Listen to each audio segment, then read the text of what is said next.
It's time for Twit This Week in Tech. Tim Stevens is here from theroadshow.com. Also joining us, Larry Magid from CBS Radio News, Dwight Silverman from the Houston Chronicle. We got a lot to talk about. Tim's going to talk about his visit to the Tesla 3 launch. We've got an Oculus Rift. We'll talk about the future of VR. And, of course, wouldn't be a Twit without an Amazon Echo commentary. It's all coming up next on Twit. Netcasts you love. From people you trust. This is Twit. Bandwidth for This Week in Tech is provided by CacheFly at CacheFly.com. This is Twit This Week in Tech, episode 556, recorded Sunday, April 3rd, 2016.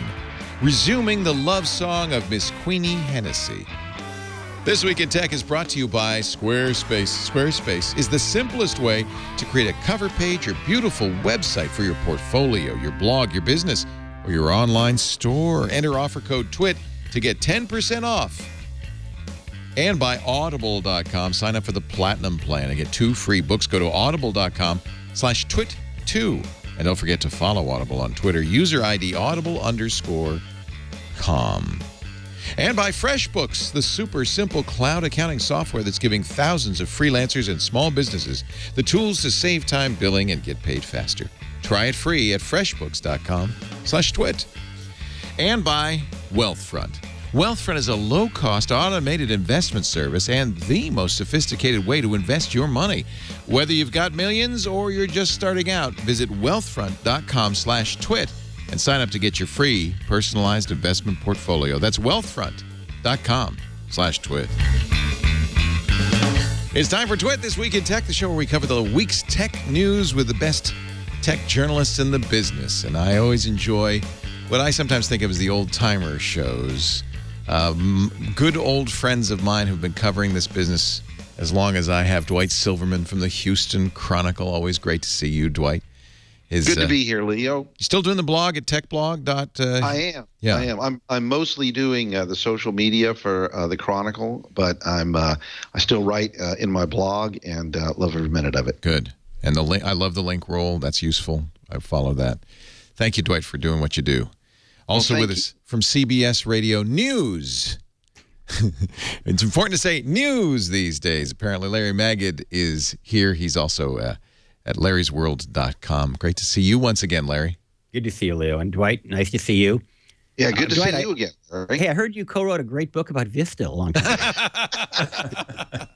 we wrote That's it right. together. And here's a man who's never written a book about Vista. Congratulations. Yeah, really good for you. The only one on the panel, Mr. Tim Stevens from CNET and theroadshow.com. Hey, Tim, good to see you.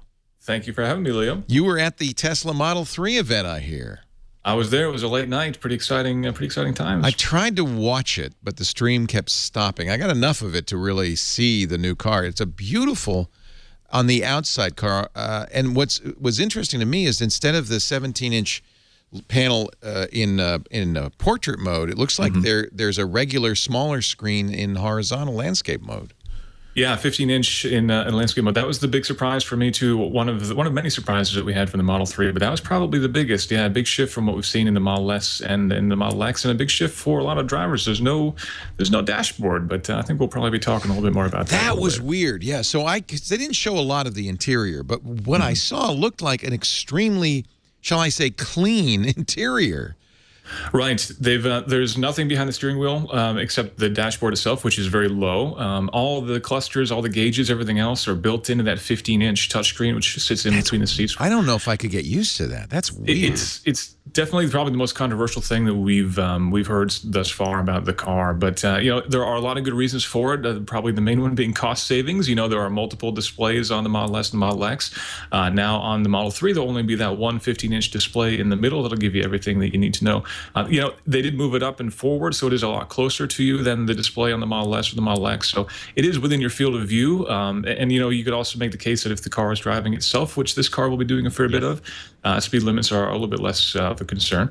But definitely it is a big shift from what we've seen before. And it's something that we've seen on quite a few other cars, particularly lower cost models.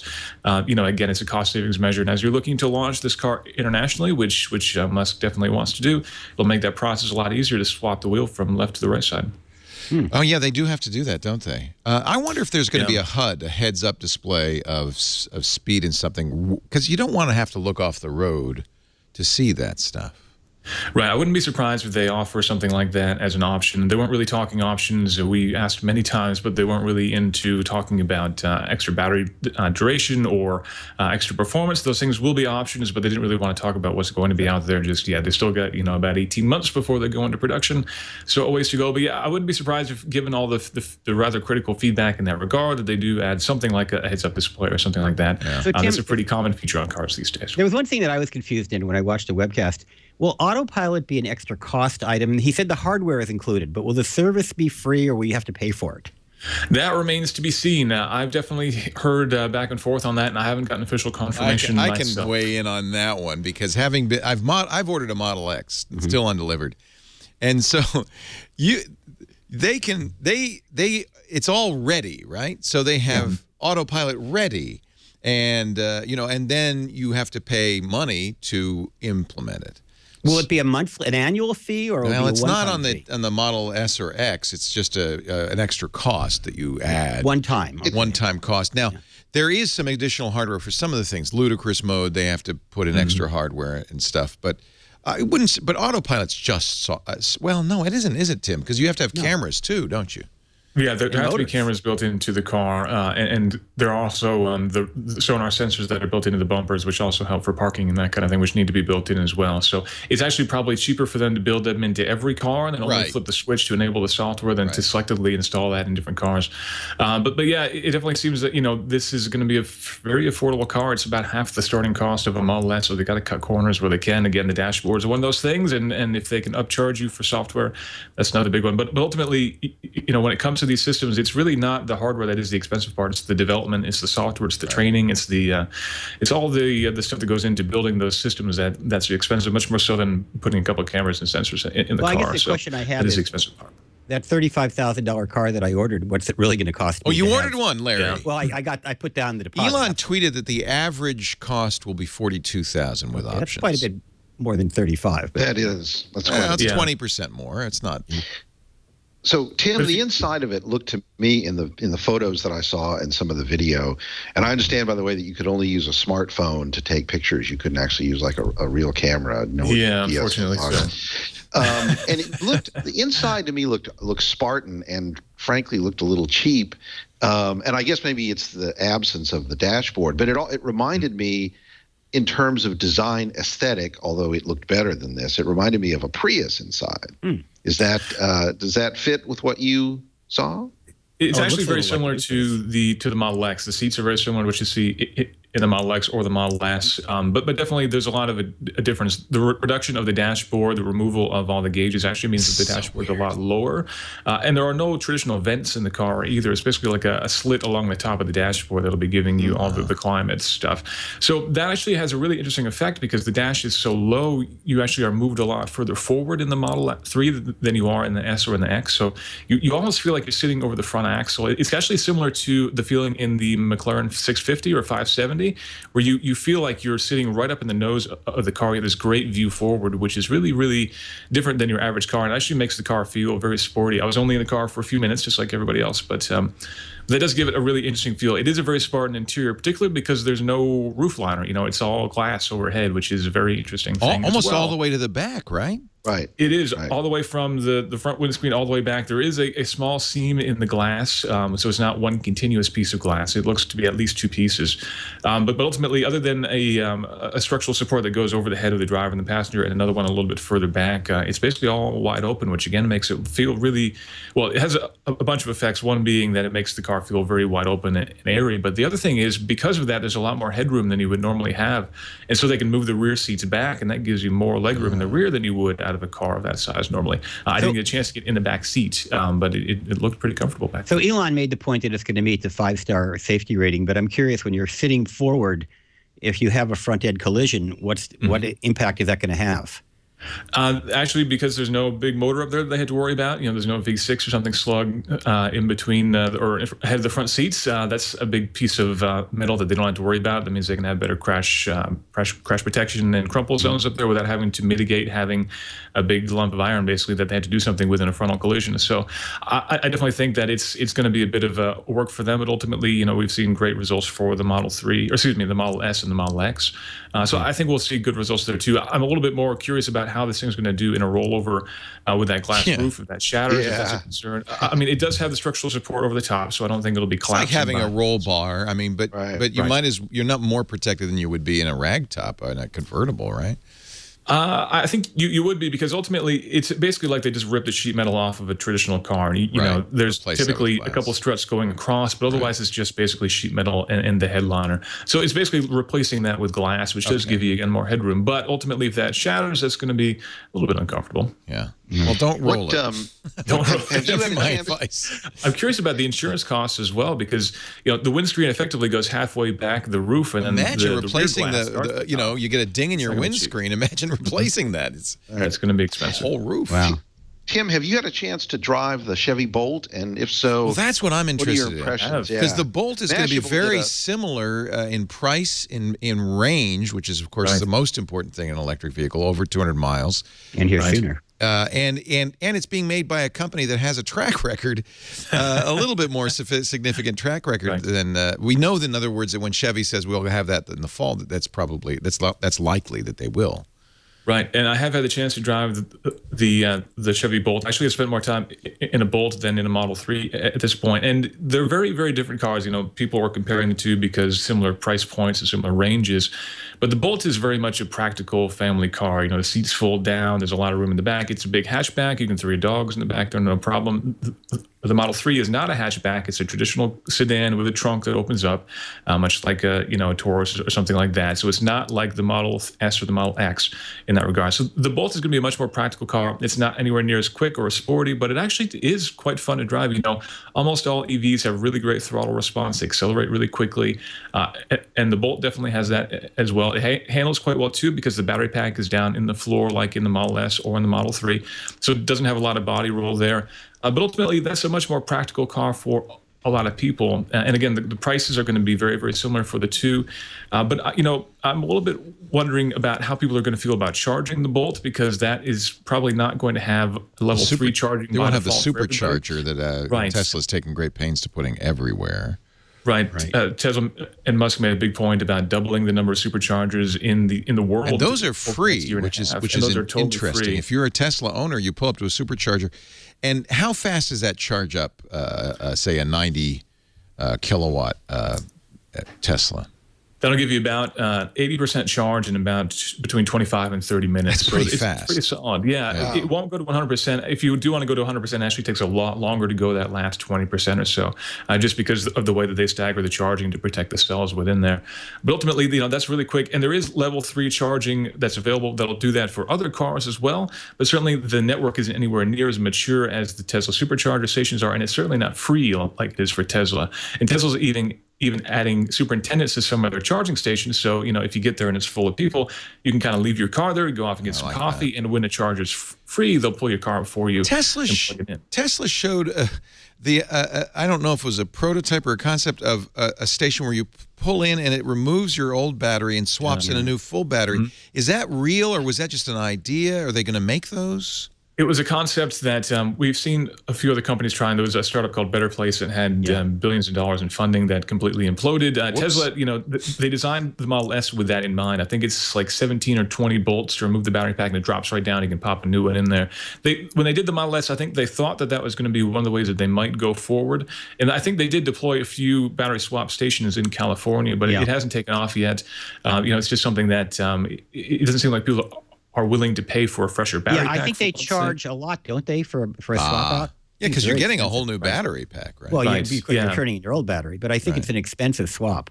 It'd have to be, because of wear to battery packs. Right. It just hasn't taken off yet. They've also shown a concept, a really terrifying concept of this like mechanical snake thing, that a proboscis that comes out and will automatically plug into your Model S. They had that demonstration as well, which I think terrified more people. That's for autonomous. That's so you could drive across, your car could drive by itself across the country. It would have to refuel. I think what they want to do is basically have Model S's and Model 3s and Model X's be able to pull themselves into the supercharger station, plug themselves in, and as soon as they're plugged in and fully charged, unplug themselves and back out and allow somebody else to pull in automatically. I think that's what they want to do. There you can see the video now. It's really quite terrifying. My question about the Model, I mean, when I was justifying this to my wife, why we need a new car, because we really don't need a new car. The only argument. Well, good news. You won't be getting one for years. That's right. You may need a new car by then. Yes. But the argument that I sold it on is safety. I drove the Model S and I've tested the autopilot and I was blown away. I got on Highway 280, turned on the equivalent of the turn indicator, and within a half a second I was in the next lane, presumably with much lower risk than if I had looked around to make that lane change. Will the Bolt have that anytime soon, or is that going to be more of a traditional, just a warning signal, like is already on many cars?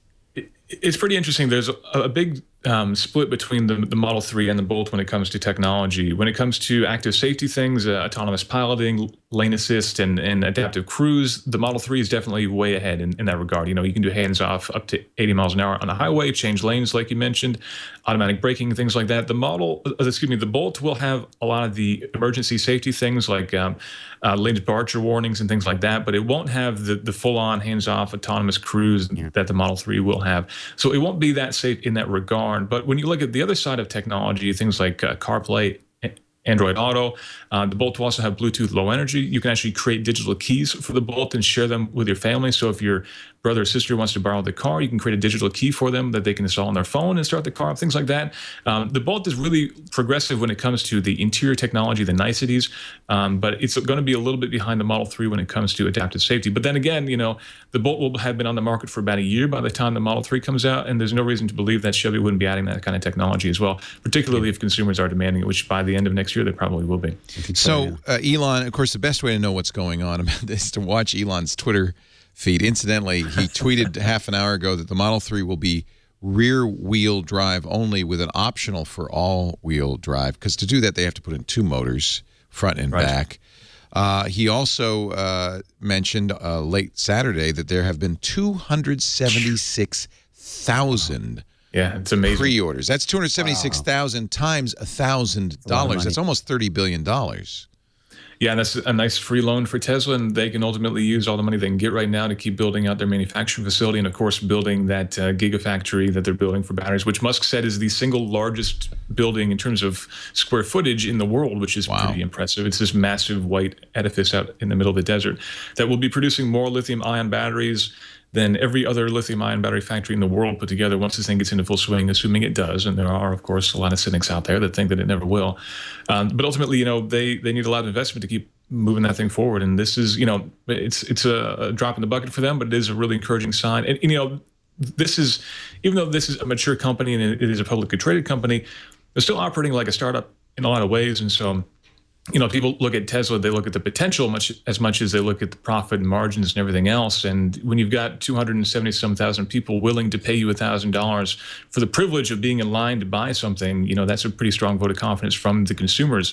And, that's the kind of thing that investors will eat up with a spoon. Especially since most of us actually put down our $1,000 before we even saw an image of what the sight unseen. Sight unseen. Yeah. I think this, I think Elon has played the greatest, most gutty brinksmanship game I've ever seen. And this is not the first time. He's famous for taking all his money and putting it into the next thing, whether it's going to Mars with SpaceX or Tesla. They've never made money. This has been just hemorrhaging money since day one.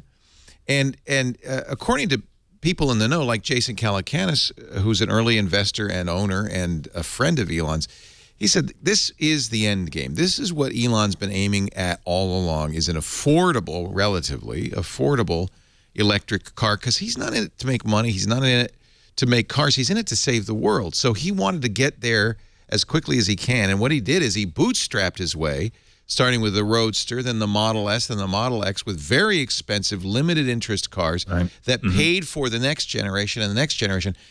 I have to think on March 29th, the day before this announcement, Elon's got to be just on pins and needles, because the reception of this car determines the future of Tesla. Had they not received many reservations, I think Tesla's out of business in a year or two. I honestly believe that.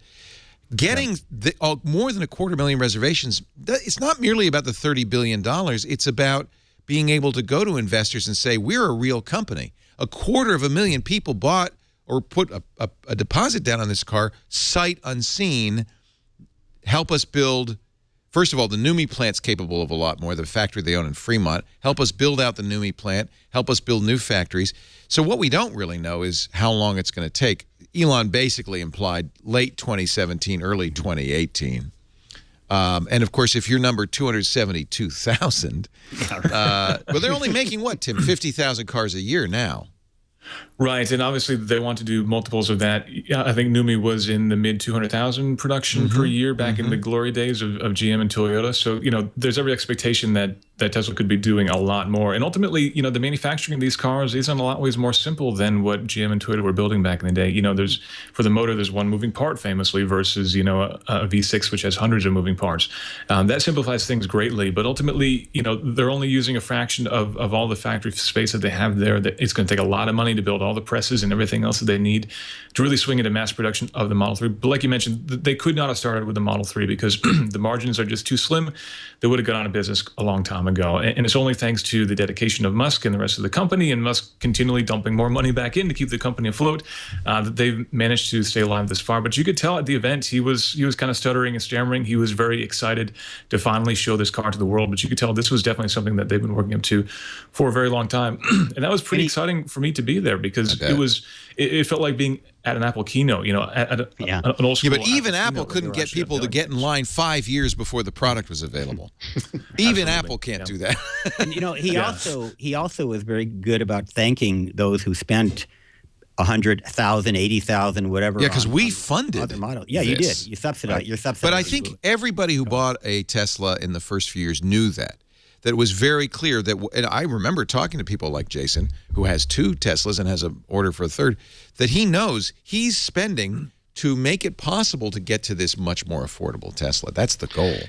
So, Leo, if his goal ultimately is to save the world, and obviously he's got a company that he wants to make money with, do you think he's happy seeing something like the Chevy all Bolt? Elon cared about was money, he would have retired after selling PayPal. Right. Yeah. But does the Bolt make him happy?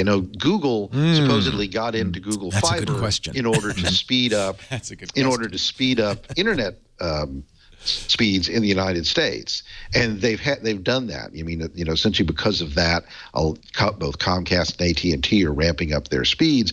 Is Elon Musk, you think, happy seeing something like the Bolt and the other electric cars that are coming in the pipeline? Well, I can't read into his and into his mind. He probably has mixed feelings about it. Remember, let's not forget that there was an electric car industry. GM's, what was it? What was it called? The EV1? EV1. But even back in the early days of motoring, before they... Well, the first Ford was electric.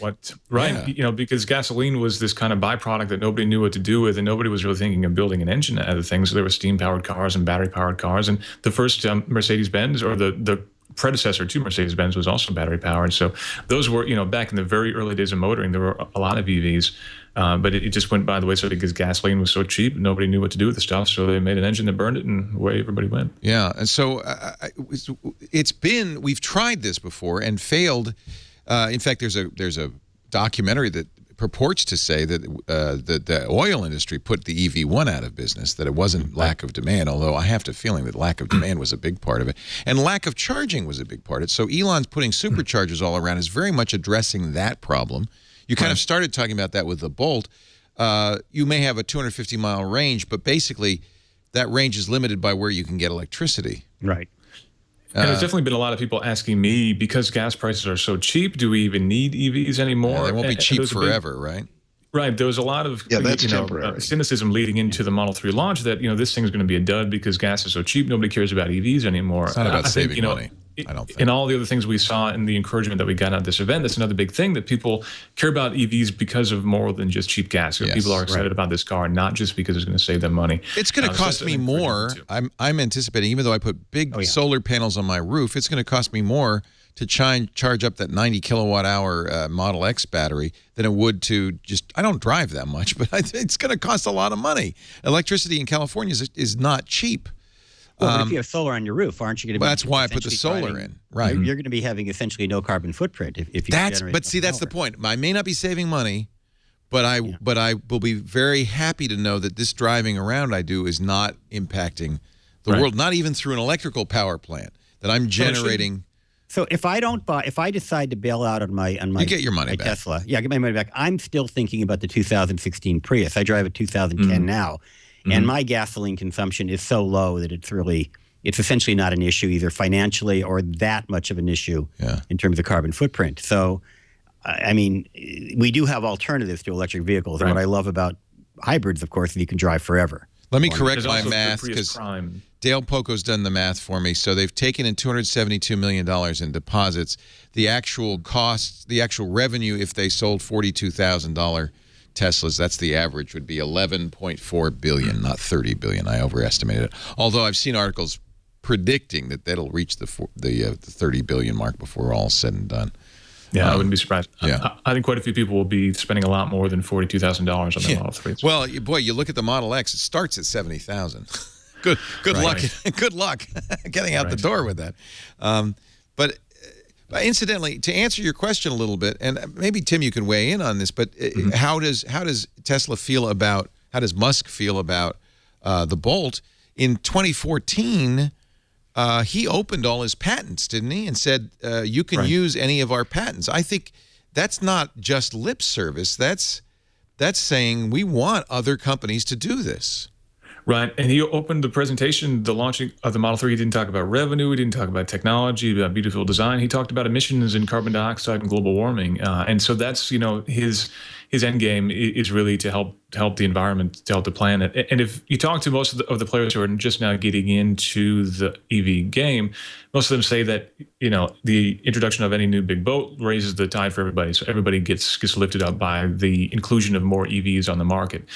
So I definitely think that Musk would see more competition as being a good thing, because it'll get more people to think about, can an EV fit in my lifestyle? And once they get over that hurdle of thinking that I can deal without a gasoline car, at that point they start cross-shopping at what else is out there. And, the Model 3 and the Bolt, I think, are very different propositions. I think it's actually really difficult to compare those two cars, because like comparing a Civic to a BMW 3 Series, for example. But ultimately, those are cars that if you get over that hurdle of trusting the car and trusting the ability to charge it, and that you're not going to be stranded somewhere, at that point you can start to look at more interesting options, and the Model 3 is a very interesting option for sure. In his blog post a couple of years ago, when they announced this open patents, he said, it's impossible for Tesla to build electric cars fast enough to address the carbon crisis. Our true competition is not the small trickle of non-Tesla electric cars being produced, but the enormous flood of gasoline cars pouring out of the world's factories every day. We believe that Tesla, other companies making electric cars, and the world will all benefit from a common, rapidly evolving technology platform. Incidentally, the deal is if you use their patents, you have to let them use yours. But I think that's a great collaborative effort to save the world. I think that's great. I don't have anything. It's a bit of a shame, though, that they are building their platform on a proprietary charging standard rather than embracing an industry standard. That I think. But you can use an adapter, can't you? I mean, you don't have. Well, you can use your Tesla in a standard charging system, but you can't use a Bolt at a supercharger, for example. That would not be allowed. And that is unfortunate that they don't at least allow people to pay some sort of a service and be able to use a supercharger station for some other EV. If they really wanted to be progressive about it, I think that would be really the way to do it. And ultimately, that could be a way for them to get a lot more superchargers in a lot more places. If they could become the Mobil, the Sunoco, the Shell of the EV game. I don't think that's what Tesla wants to do, but, I think that would ultimately help drive the industry farther forward than just sharing their patents, which ultimately, GM would rather do their own research than license Tesla's technology, I think. Yeah. Well, so Larry put down $1,000. Dwight, you're going to put down $1,000? I would love to, but I drive my cars until the wheels fall off, and I bought one 2 years ago, and you don't need one for a long time. And so I don't need one, but I am. I am nagging my wife as best I can, and so maybe by the time they're actually available, she'll have been worn down. I would like to have one. Yeah, I'm also interested in the Bolt because I like the idea. One of the things I like about the Bolt is that the network of dealers that support it is vast, and in terms of reliability and service, I think it may have a leg up on Tesla. The other thing is that you can't actually, in Texas anyway, is one of those states where the dealers kind of have a lock on it, and you can't actually buy a Tesla here. You have to get it shipped to you or buy it online. And here, being able to walk into any Chevy dealer and pick up a Bolt, I think is very attractive. I'm pretty excited about it, but I think and I look forward to someday, God only knows when, getting a Model X. But I actually think that there's some. I don't know, and I have no communication from Tesla at all. But my guess is that there's something going on with those X's because they don't seem to be coming out of the factory very fast. They're definitely having a lot of reliability issues for one thing, and a lot of consistency issues. Everything from panel gaps to those doors. Musk keeps joking about how they're giving the problems not just in the engineering side of things, but also in the support side of things. They are having issues with them not closing correctly and throwing faults and that kind of thing. So they're having not only production issues, but also ongoing support issues with those cars. They are ramping up. They're building more now than they were before. I forgot the number. We just saw what they're producing per week. It's getting up there. But I have my VIN is in the 800s. My vehicle identification number is in the 800s. If they really were producing that many cars, I think I would have gotten one by now. They don't give you any estimate as to when you can expect it? No. Wow. And as you will learn, Larry, there's a privilege to be a Tesla owner or a prospective Tesla owner. And what you're really doing, and I think is still true with the Model 3, is you're kind of saying, I want to support this venture because I think it's a good thing. It's like being a Kickstarter guy. Yeah, don't think you're buying a car. You're buying a lifestyle. Being on the list is as important as being in the car. And to be honest, Dwight, I think you benefit by not being first with this, and just wait and see what happens. People who waited for who didn't buy a Model S but now are buying them are going to get the benefit of all those years. The Model S is pretty consistent and is a great car, and it's a good time to buy a Model S. And you didn't miss out that much by not putting in an order at the very beginning. And, when you use the word privilege, I think Stuart Alsop would agree with you. Yes, poor Stuart got his yanked, which is why I'm exceedingly cautious about saying anything about my close personal friend, Elon Musk. He bitched about the last event, right, the Model X event, and how long it took, and he never saw the car, and Elon said, okay, fine, you don't get one. Yeah, Elon personally pulled his order. Yikes. Elon, I love you, dude. Tim Cook has never done that to me. No. He's never pulled what I say about the iPhone. Tim has never invited me to another Apple event, but that's fine. But he hasn't taken away your iPhone. You just have to understand when you're doing this, and I think Model 3 owners will learn this too, that you're not. It's not like buying a car. It's a different experience entirely, including. I mean, you bought it without even seeing a picture of it, let alone a test drive. And by the way, they took credit cards. I wasn't planning. I was just driving by the Tesla dealer, and I noticed the line wasn't as long. I saw Scoble had said he got up at 2 a.m. to wait in line, probably at the Palo Alto dealership where I bought mine. There was hardly any line, so I said, "Oh, why not?" Didn't have a checkbook with me, but they took a credit card. Yeah. So pretty easy. Yeah. Took about 5 minutes. Yeah. They take Apple Pay. Probably. They do. I think they'll take it. They'll take Bitcoin if you bring it. I'm really thrilled to see this success, and I knew that this was kind of a make or break moment. I felt that it was strongly that it was a make or break moment for Tesla, and clearly they made it. And it's really amazing to me that 250,000 people were willing to order. You didn't really buy it because you can back out of it. Right. You actually didn't even order it. Shocking. You actually I think you just paid to get a place in line. Because I don't know whether I'm going to get the $42,000 version or the $50,000 version. I don't even know yet. No, you don't get asked that until you get. So here's what happened to me anyway. You put down your $5,000 for the Model X, and I did that in last fall. And then at some point in January, you get an email saying, "Okay, now order it." And that's when you decide how to configure it, and that's when you determine what's going to cost. And then you have 1 week to configure, and I went back and forth for a long time. And once that week goes by, at midnight on that day, you now have ordered it, and getting your money back or making a change is now a much more complicated process. So you have plenty of time to back out long before you even. And you can apply it to a Model S or a Model X if you want. Right. They made that very clear. Right, which is great. You may end up wanting to only another $79,000, and I'll have a Model S. I think only 3 or 4% of Model X owners have canceled their pre-orders at this point, which is kind of shockingly slim. No. So, the expectation, of course, is that carries over to the Model 3 pre-orders, and that's a lot of cars they've sold. It's a very different market, very different car, very different buyer, but that's encouraging. But that is an interesting question too when you think about the fact that there are people who can afford the Model S who are not well-heeled. And it does strike me that it could be a very different buyer experience given the fact it's the Model 3? You mean the people who are now going to get the Model? Yeah, I mean, Model 3 isn't much more expensive than standard car. It's in that ballpark, sure. Yeah.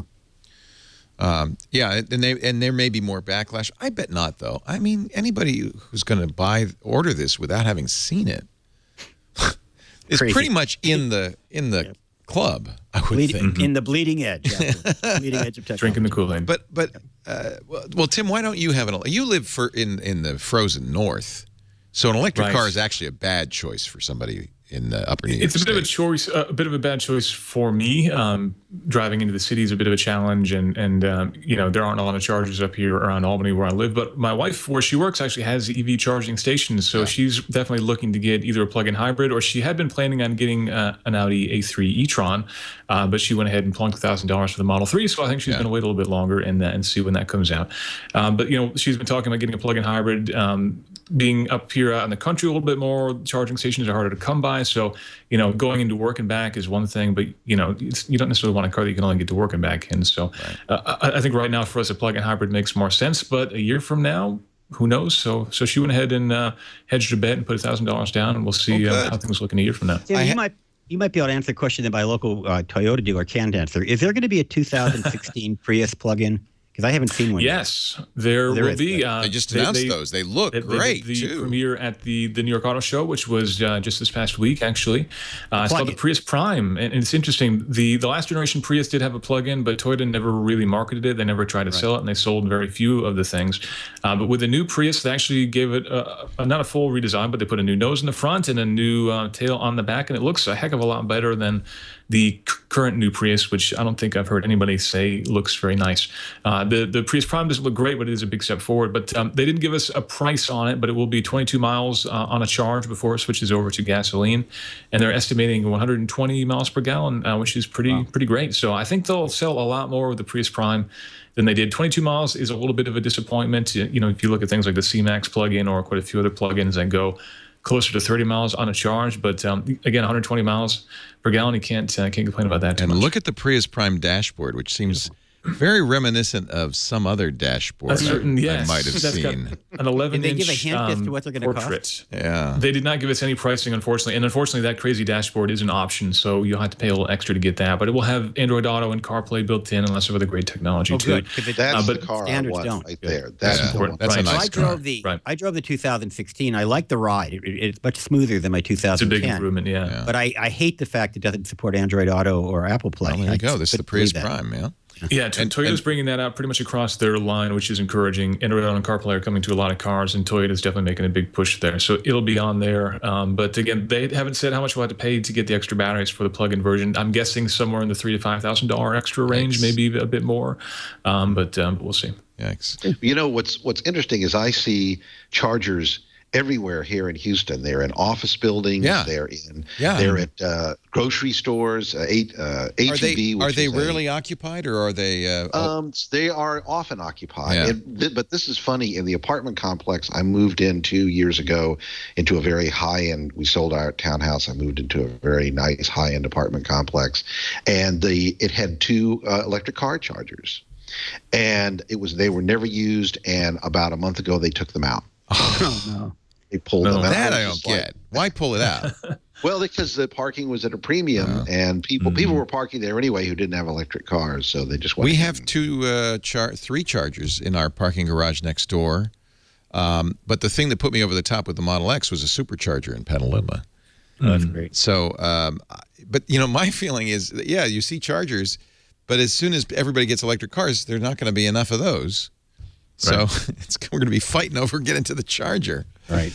I mean, you go to Google and there's a lot of electric cars in the parking lot. Our new, I already talked to Lisa about our new facility and whether we can put an electric charger or two there. You can make money on it as a business because you charge $1 an hour, and if it's always occupied, that's $24 a day you're making. Beats being a tech journalist. beats being a book writer, that's for sure. That's right.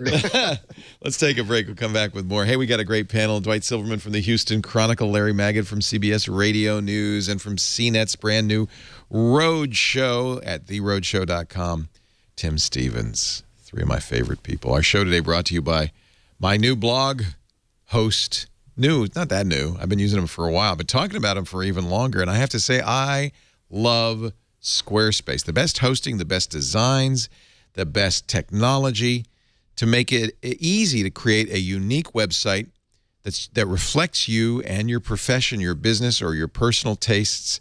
Great for a portfolio. The simple cover page means you can at least have a presence on the net that shows who you are. I love it for blogging. That's what I use it for. But they also have e-commerce built into every template. That means you can sell. And boy, it's the best. There is no other e-commerce solution that looks like it's not like a afterthought, an add-on. It fits in beautifully. And of course, if you want some help, there are Squarespace designers, specialists who will help you set it up, develop it, even create content for it. And we don't mention that often enough. There really is. Squarespace has become a great platform for everybody. Every design, of course, mobile responsive. That means you don't have a separate mobile site. All sites look great on all size screens. You get a free custom domain name when you sign up for a year.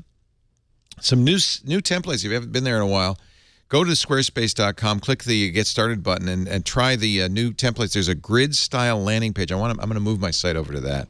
By the way, that's another nice thing. I have all this content on my Squarespace site. I imported it to every blog post I've done since 2001. And it's so simple to change the look. This is my cover page right here. So simple to change the look. You just choose a new template. So I'm going to try that grid-style landing page. The infinite scroll. This is very popular now, and you see this in a lot of blog sites at places like Vox, The Verge, so forth. You can have related posts appearing at the bottom, encouraging visitors to explore more. An author profile page, which means each of your creators, and you can have multiple creators on a Squarespace site, will have their own profile. An integrated search field and header. This has really become a true content management system, and I can see a lot of people putting magazines and other online publications on Squarespace.com. Squarespace site never goes down no matter how many people visit your site. An incredible 24/7 support. Go to Squarespace. Try it today.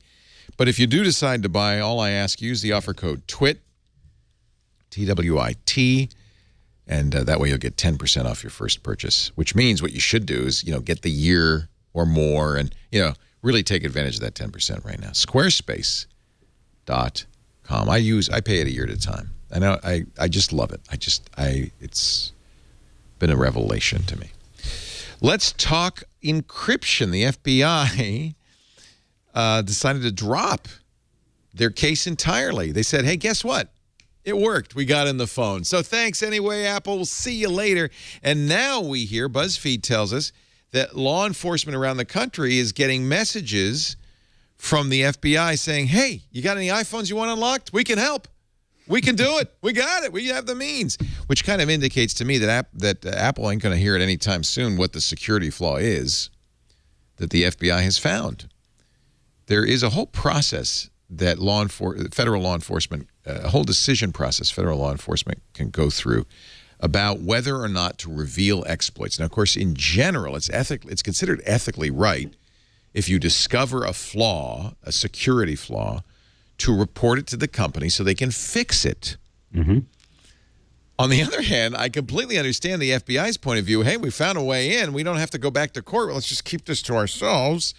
And meanwhile, we'll call every attorney general in every state, everybody who's got a locked iPhone. And in Manhattan alone, Cyrus Vance Jr., the Manhattan prosecutor, says he's got 70 phones himself that he'd like unlocked.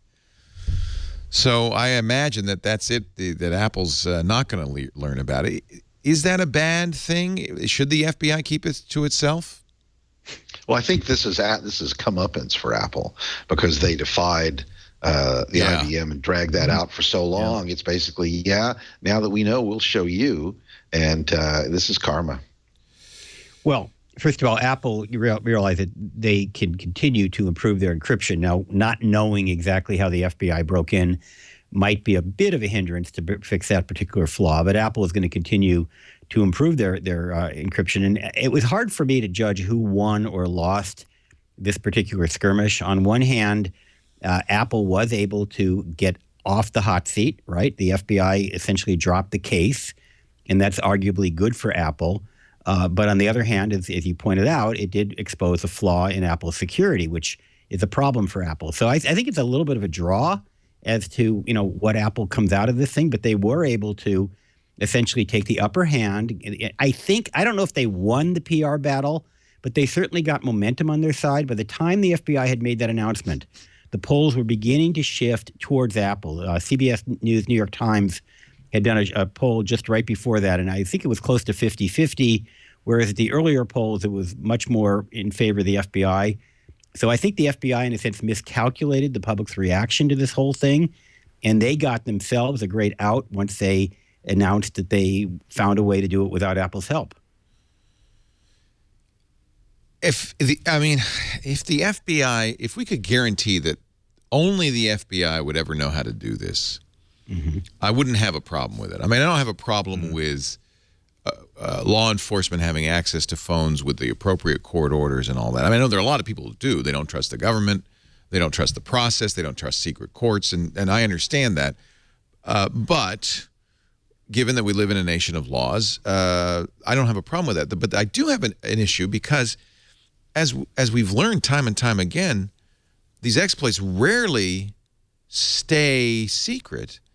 And what if the next person to figure out this exploit figures out a way to put ransomware on your iPhone? Right. Well, Leo, as you know, I run ConnectSafely.org, and I'm on the board of a national organization that protects children. And a lot of the people who I work with are very much on the side of law enforcement having a back door. But I actually took a position in a column that I wrote recently. It's on Connect Safely as well as in the Mercury News, where I argue that children are much safer in a world where we have encryption. And that's kind of a counter-argument to a lot of the things that law enforcement is saying, that it's not just about security and privacy, it's also about safety. The fact is that these phones expose who we are, where we are, who our contacts are. There's a lot of information, and there are health information. And even for children, I think there's something to be said for living in a world where we have tight encryption, and it's very, very difficult to get access to this information. Having said that, I understand your position is if we were absolutely certain that the only people who could ever get access to these phones or this data were law enforcement with proper warrants, proper subpoena, no abuses on the part of government, no risk of it getting into the hands of criminals, foreign agents, you name it, then I'd be okay with it too. But those are some pretty big ifs. Yeah. Well, history has shown that in general, any exploit will eventually be discovered by bad guys. And unless Apple has an opportunity to patch it, what we don't know is what's the nature of this exploit. There's been some speculation that they were able to get access. I mean, obviously they have the hardware, so getting access to it remotely isn't the question. And there was some speculation that they were actually able to extract it from within the silicon itself. Right. And in fact, before whoever the third party is supposedly. By the way, the third party could even be Apple. We don't know. Maybe not. I mean, really, it could be, couldn't it? But there had been some speculation about a process in which you essentially get into the silicon itself and bypass the encryption, and that there was a theory that could be done even before this company came along, and it's possible that that's what happened. Isn't that kind of what John McAfee was advocating? He had some kind of a scheme that sort of sounded like that. Encryption is always vulnerable when the key is kept on the device, as Hollywood learned. With the DVD CSS encryption, in order for a DVD player to play back an encrypted DVD, it had to have the key. So when they created the Blu-ray player, they created the option to revoke keys, and as far as I know, that has never been used because unfortunately when you revoke a key, suddenly you break all the Blu-ray players in existence, and unless they can all be updated, you're going to have some very angry customers. So even though that exists, Hollywood's never used it. I presume that there's a similar vulnerability of some kind with the iPhone, that the key must be in some way stored. I mean, the key is your password. Right, which is not all of that secure. If it weren't for this automatic 10 times four digits is even 6 digits, not very secure, right? Not for a computer, it isn't. No, although you can, and bad guys certainly will turn on a long, full, strong password on the iPhone. So the real question is this exploit bypass the 4-digit, bypass the 6-digit, bypass the auto erase? What does it do? If it just bypasses the 4-digit, I think that's relatively harmless. If it somehow allows somebody access to the strong encryption on the phone and access to the data that's been encrypted, it really makes the phone very vulnerable. We don't know. That's the problem. We just don't know. And an exploit can't be limited to the things it can do, right? So that's the problem. I have mixed feelings about this. It's not the end of it. There still is this issue of going dark. This was just one phone, one version of the OS. Apple, of course, is committed to strengthening their OS. They've established that fact. And presumably will continue to strengthen it to the point where they, makes it hard for law enforcement to get in. And I think eventually it's going to go to Congress, and the Congress is going to have to make some decisions. But it's worth pointing out, Leo, that law enforcement in some ways has more tools to access our information now than they did before. They were iPhones and Android phones and BlackBerries. I mean, they've got metadata that they can get through a warrant. They've got cloud backup services, which they would have gotten in the case of this phone if they hadn't bungled it by changing the password. They would have been on iCloud. There's all sorts of, there's ISPs that are in the middle. There are internet services like Facebook and Google and Gmail in the middle. So it's not as if law enforcement is entirely in the dark, even with encryption. And that's often forgotten in this discussion. They try to make it sound like, oh my gosh, every tool we've ever had at our disposal has been taken away from us. We're living in a horrible world where the criminals are running amok. That's really not exactly the truth, given the amount of data that still is accessible. Well, here's an example. This is a case in Arkansas, and the FBI has agreed to help in this case. There's a locked iPhone and iPod that belongs to 2 teenagers who are accused of killing a couple that had raised them as their grandson. And apparently prosecutors believe that there's something in the phone or the iPod that would help them in determining their guilt or innocence. And the FBI has stepped forward and said, okay, well, we'll tell you what's on that phone or that iPod. So the defense attorney was ordered last week to hand over the iPod. It was in the defense's evidence locker. What they I think are going for is recorded phone conversations. Well, no, I'm sorry. There were recorded phone conversations which had indicated that he had communicated his homicide plans on the iPod. So they're looking for text messages or email messages on the iPod. In a case like that, couldn't they get those messages from the email provider or the text or the cellular company? Well, unless he was using, who knows? I mean, I use PGP all the time, and of course, I'm not communicating anything that needs to be private, but I use it just because I can. And so there are a number of people I correspond with. I've got their key, they've got my key, and it's routinely signed by my email client. And that's the real problem, is that if you're a bad guy, the means exist. Right. Not for these teenagers who are just nitwits. And that's the terrorists, the serious criminals. Right? Serious criminals, but there are lots of run-of-the-mill criminals who aren't very sophisticated for whom these kinds of techniques will be very useful. I have such mixed feelings. I just don't know. What we don't want, and I think we all agree, is for the government to do anything that makes us less safe. Right. We want all of this is to make us more safe. And if it does something like, crack this encryption and it leaks out that makes us less safe, then they haven't done their job properly. That's really the issue. Yeah, I think that's part of the big shame of how this all shook out was that it never really went all the way through. It didn't go all the way through to, all the way to the Supreme Court. Right. It didn't really result in something formal that we could all at least feel was conclusive. Exactly. It feels like, if anything, we've just raised more questions on this whole deal than we had at the beginning, which is, the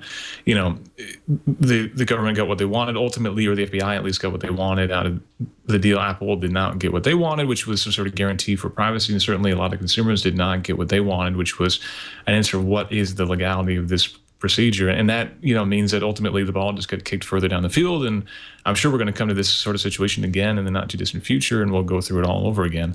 Hopefully at some point we will get something concrete and conclusive and in the open that we can all know about, at least, and know what our rights are in this regard. Mm-hmm. Speaking of Apple, April 1st, 1976, Apple incorporates. They are 40 years old. Walt Mossberg did a video where he had all his old stuff. Pulled out all his old Walt's got a little museum in his office. Got all this stuff. What is that, a 2CX, 2CI? That's a portable, the Apple Apple II portable. That's a luggable, really. Well, though smaller than a compact. Right. Yeah, no monitor on the front. Yeah. That's true. There's no monitor, so you have to lug that too. Oh, yeah, right. Any memories of 1976, you old timers?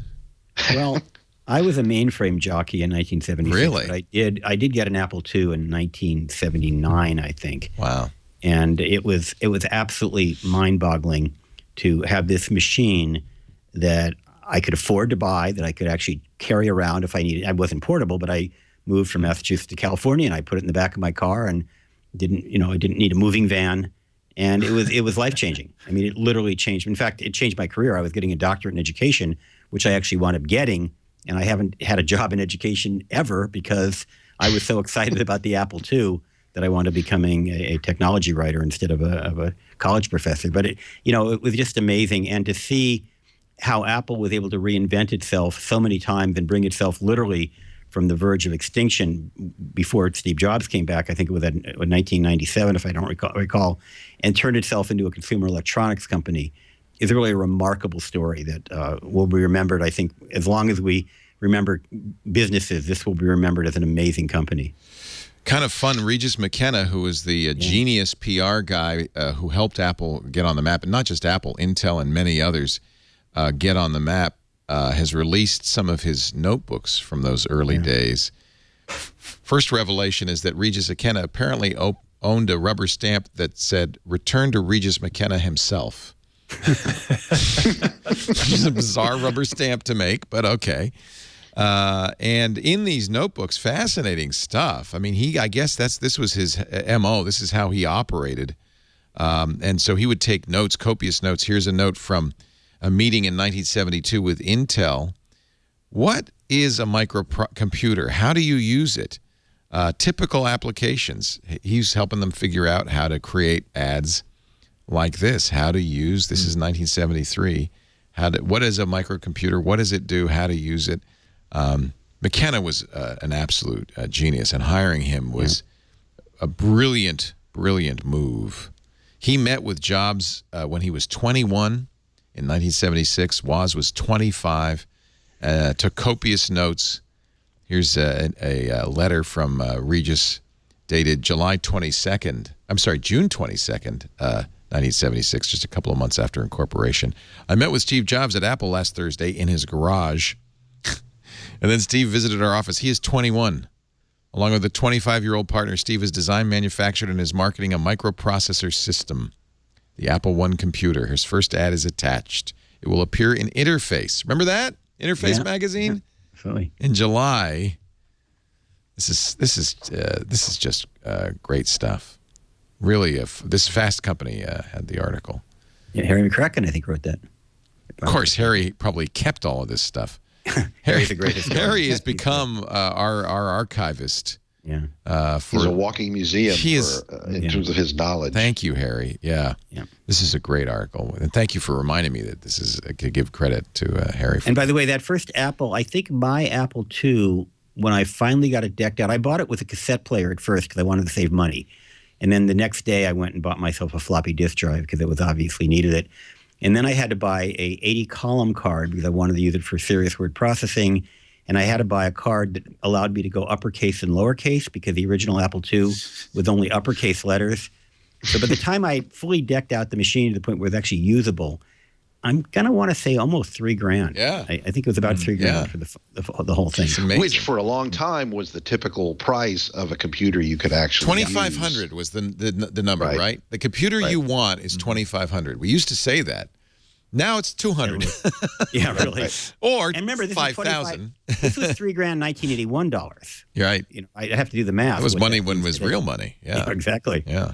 Here's the first Apple ad that also appeared in Interface magazine with a typo in the very first line. The Apple I system, if a fully assembled, tested, and burned-in microprocessor, I think he meant is a fully a typo. And, of course, the famous price of the Apple I, $666.66, which Woz thought was a hysterical joke.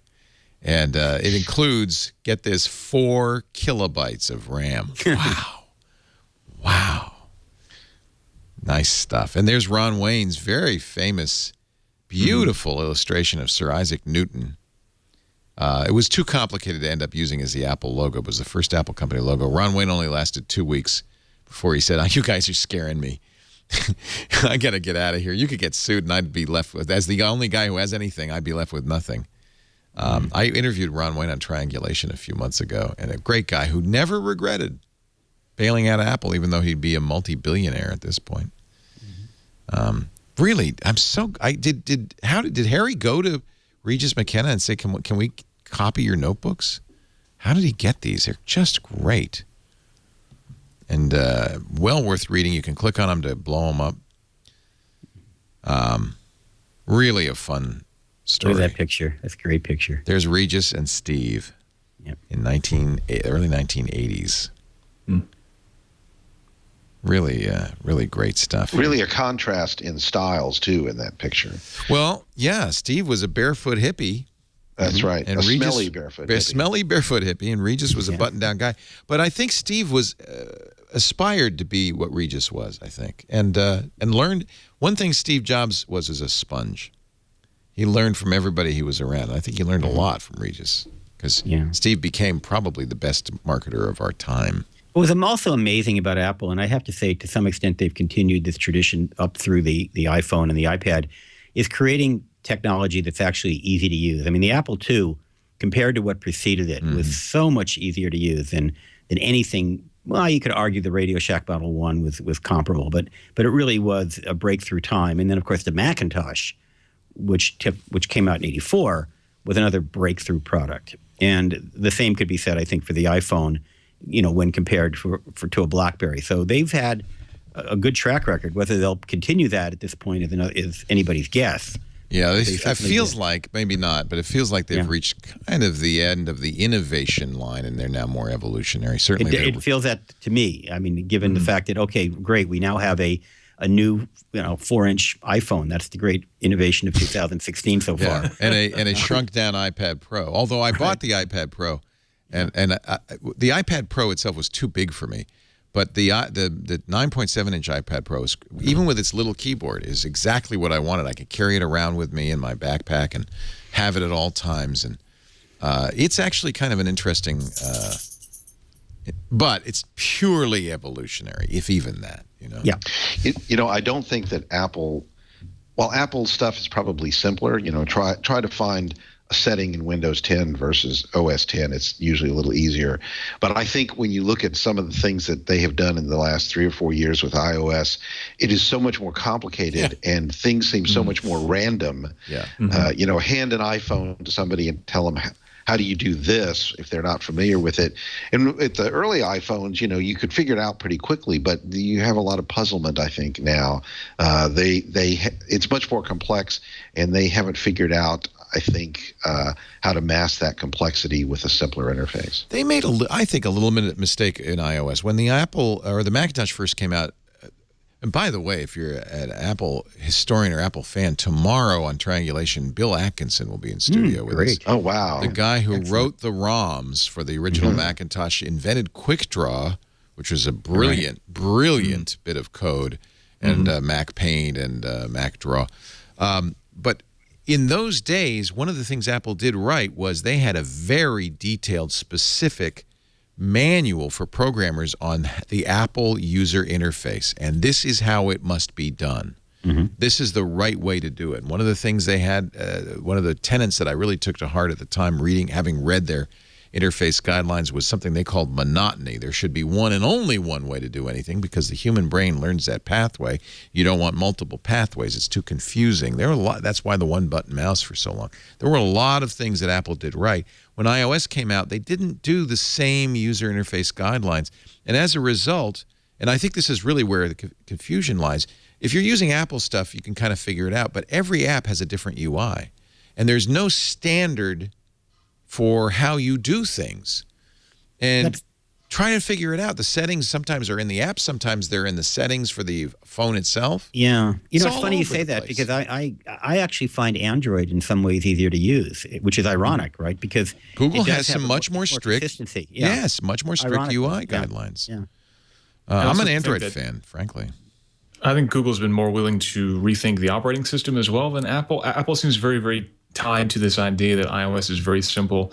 And so as it adds more and more comprehensive functionality, it just feels more and more tacked on. The notification system in iOS still bugs the hell out of me versus in Android, which is much more intuitive and much more easy to clear notifications out and to hide notifications that I don't want or disable them altogether. Things like that in iOS, it just still feels like that's glued on top of the original iOS, which was never meant to have notifications in the first place. I really think that it's time for iOS to be not quite a clean slate, but ultimately being Yeah, because ultimately it's doing a lot more than it was ever intended to do, and to keep adding on more functionality just feels more like a square peg getting driven harder and harder into a round hole. To be fair, though, Android has had the benefit of watching Apple, and then following on. Right. So, I would imagine that Andy Rubin and the Android guys are looking at the iPhone saying, these notifications, we need really better notifications. How could we do this right? And so they have when you're second, you have the option to kind of learn from mistakes made by the guy taking the arrows. It was funny listening to what Tim was saying about Apple needing to kind of reboot. It reminds me of what happened in 1997 when the Mac operating system was getting a little old, and they wound up acquiring Next and getting a lot. I wonder if there's somebody out there who can, another Steve Jobs out there in the wings who can give Apple what it needs for iOS. Aren't we? This is a question that's kind of always in the back of my mind. Are we ever going to see a new operating system? Aren't we done? Not for Microsoft. They're just going to keep. They're just going to keep updating Windows. They basically said that at Build this week that the next version, which they're calling Windows Anniversary of all things, will come out July 2016, and is just an update. Yep, you're renting it basically. No more Windows 10. No more Windows. We'll just continue to update it. The thing that worries me a little. So I feel like there's no BOS waiting in the wings, I guess is what Apple has work to do. First of all, on the Mac side, they've got to come up with an answer for Cortana. They've got to put Siri on the Mac. I don't know what's taking so long. Siri sucks, though. Can I say this? A better Siri. Without getting people mad at me? Every time, so Lisa uses an iPhone, I use an Android phone. Every time Siri gets it wrong, says stupid things. Siri it's worse than the product they bought. Yeah. Well, especially compared to also compared to Alexa. I just bought my third Alexa device. Echo. I have two Echoes, and I have the Tap. I've got the Echo doesn't do much, though. Thing is, Echo is not trying to do so much. It turns on my lights in addition to playing music. It turns it locks my doors. I've got it integrated with my Vivint home security system. It does it. And in fact, I just wrote a piece that'll come out in Forbes tomorrow morning about the Tap, and my critique of the Tap is you have to push a button. Do you have the new Tap? I do have it. Has anybody gotten the Dot? Yeah. Oh, here it is. Here's a Tap right here. So this is like an Echo that's portable with battery power. But here's how you have to go. I said, okay, well, I push button. Who is Leo Laporte?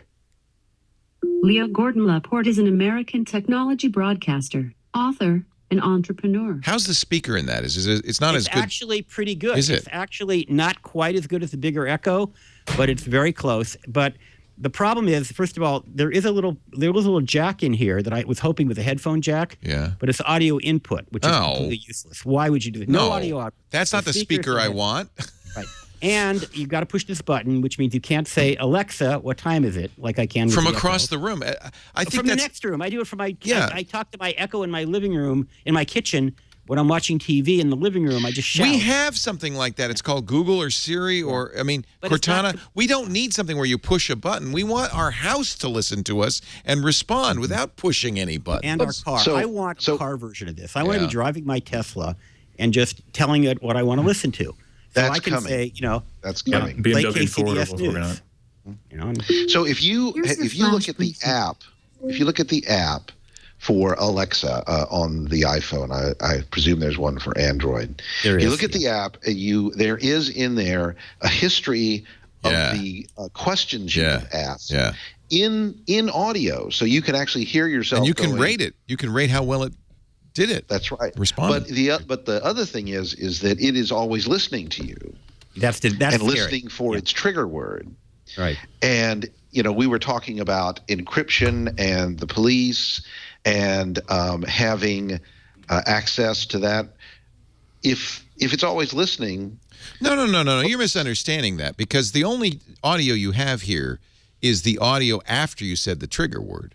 Theoretically. But it's always listening for the trigger word. So suppose But it's not smart enough to understand anything but the trigger word. It's just doing matching. Well, it's not that it's not smart enough. It's not programmed to. If you wanted to get paranoid and I agree. Evil. You have a good microphone in there, and the FBI could go to Amazon and say, "Would you turn on always listening on Leo's Echo, because we'd like to have a bug in his house." Yes. But I would point out that you have microphones all over you.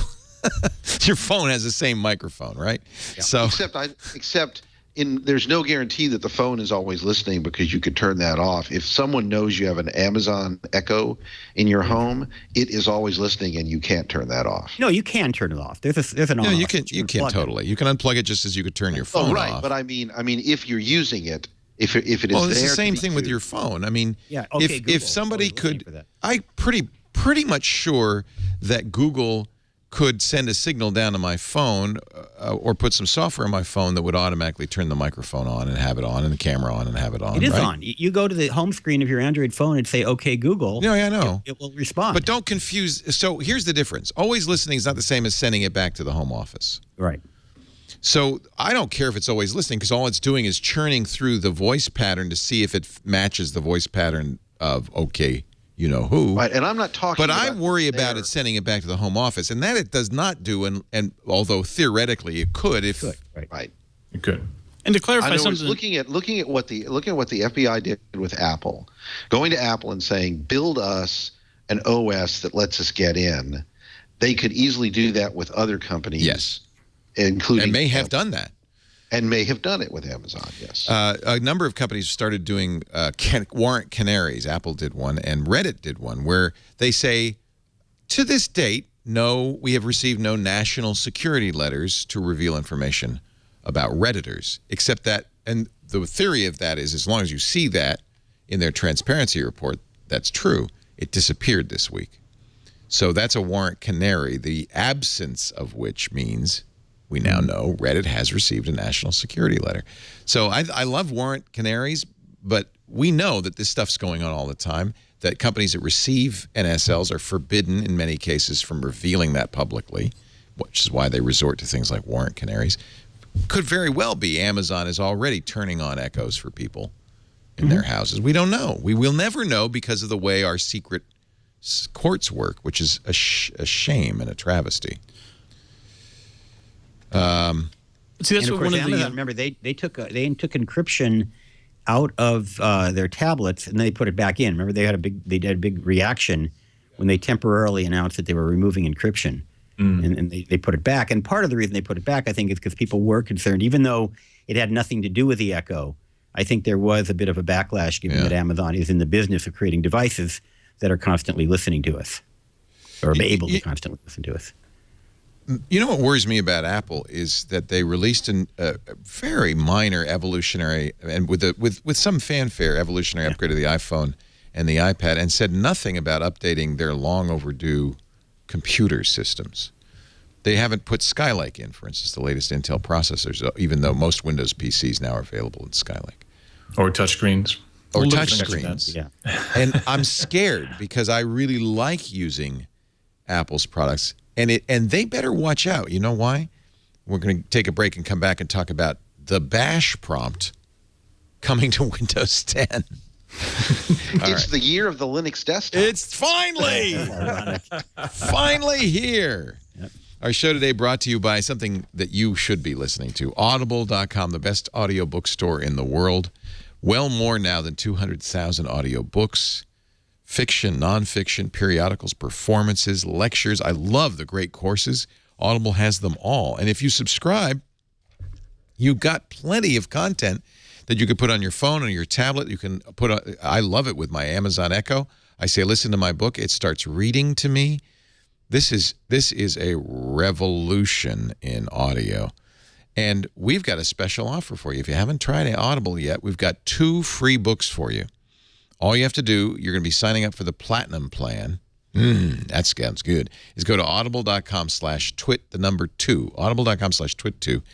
What you're going to sign up for is the 2 books a month Platinum subscription. You also get the daily digest of the Wall Street Journal and the New York Times delivered to your phone or your tablet or your Amazon Echo anytime you want to listen. Now, here's the deal. You've got 30 days to try it. If for any reason you don't want it, cancel in the first 30 days. You'll pay nothing. Those books are yours forever. They're yours to keep. But I have a feeling that, like me, I've been an Audible user, subscriber, listener for 16 years. You will find much to listen to. I see Stephen Levy's classic, Hackers, its 25th anniversary edition, is now out on Audible. If you haven't read this book, get it on Audible right now. It is amazing. And as long as you're listening to that, Katie Hafner's fabulous History of the Internet, Where Wizards Stay Up Late, another must-listen-to book. So there are lots of books about technology on Audible. I know a lot of you are into sci-fi. Because they know that you like science fiction, Audible created something they call the Audible Frontiers program to record audio versions of all the great science fiction classics, books that came out years ago before audiobooks were even a twinkle in the eye. And I have to say, listening to the Heinlein and the Asimov, and this is the best library of stuff. Oh, everybody's raving. I haven't listened to it yet. The Star Wars movie, the novelization, people say if you have questions from the movie, the novelization is awesome. Haven't read it yet, but I do invite you to try it out. 2 books free, audible.com/twit2. Subscribe today, and you'll probably be listening to fewer podcasts, but what the hell. Audible, I can survive. Just come back and listen. Look, Tony Tennille, The Captain and Tennille, a memoir. Aw. Audible. See, they got everything. What was Lisa and I were listening to? Such a great book the other day. This is the other thing I love to do.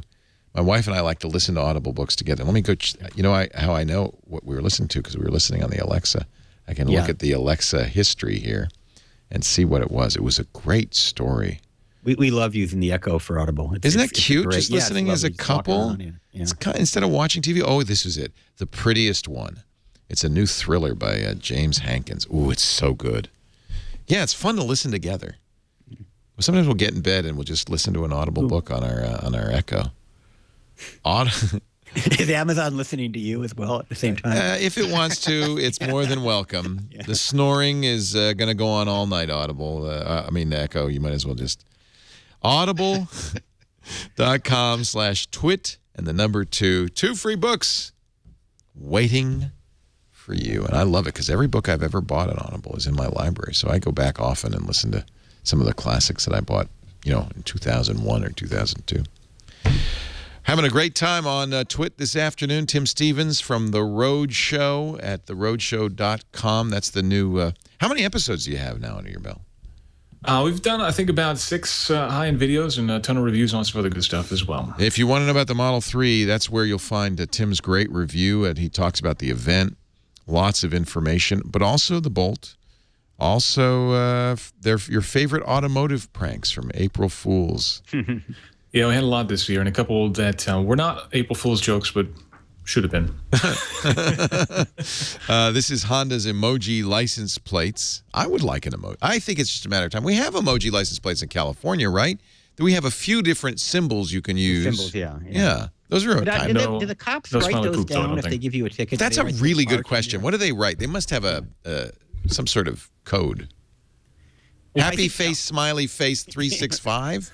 I have a feeling that the code is an addition is not relevant to how Maybe they leave it find out. you. Yeah, I don't know. I don't know. A cop. If there's a California Highway Patrol officer listening, please let us know. Lexus had a VLCRO seat. It's the variable load coupling rear orientation seat. It's exactly what it sounds like, a Velcro covered seat. And you put your kid in Velcro clothing and they're safe. When did they do that in an ad? Where do they do that? It was just an April Fool's joke video where they had some. I mean, for a race driver, it actually kind of almost makes sense. But yeah, that was another quote unquote funny April Fool's. Oh, so it wasn't a child safety seat; it was a race car safety seat. Did you see the Google self-driving bicycle video that they did? Self-driving bicycle. Yeah, it came out of Google in Amsterdam. It was hysterical. Google used to. It almost felt like for a while that's all Google employees did all year long is prepare for April Fools. Yep.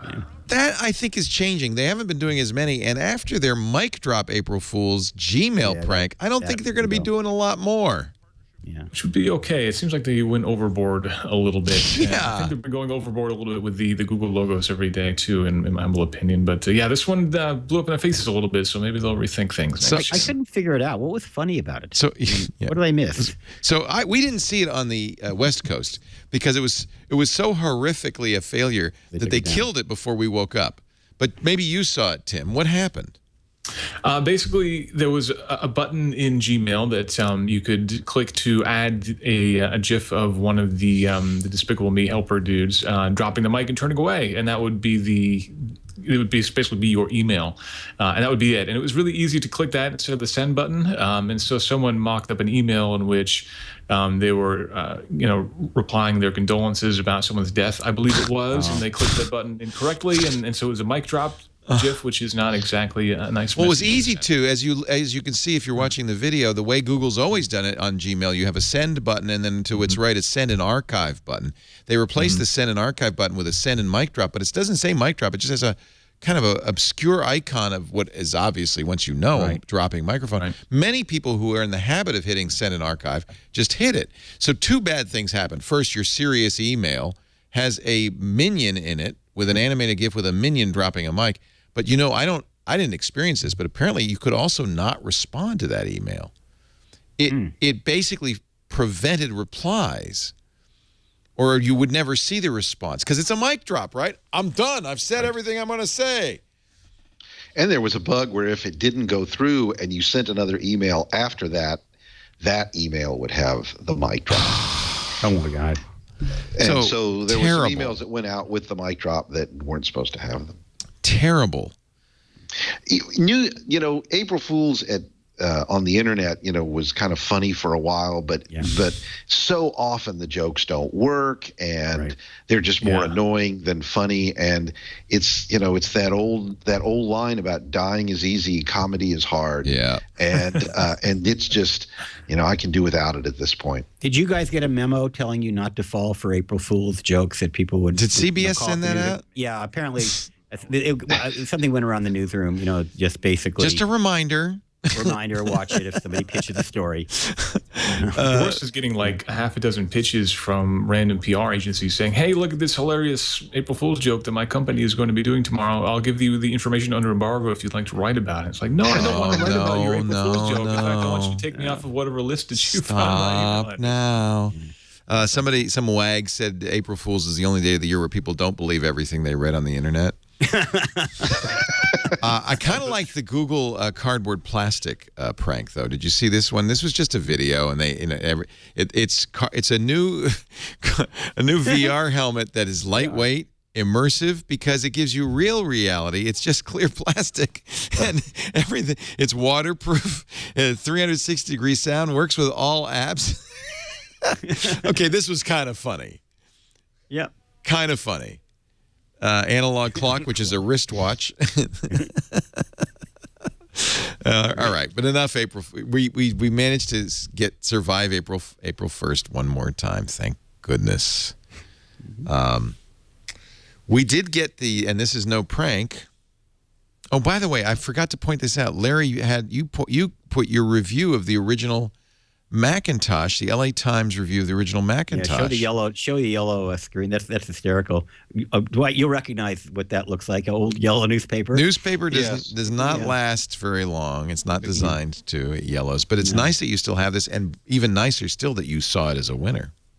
I did. I as you can read, I rarely get excited over a new computer. That's still true, but that really was an amazing moment. Oh, man. And there's a line in there about how Apple's young chairman, Steve Jobs, showed me this new computer. How nice. How fun. It was fun, yeah.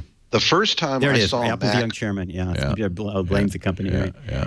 The first time I saw a Mac, I was at a party in Austin, and it had been out maybe about a year, and I had yet to see one.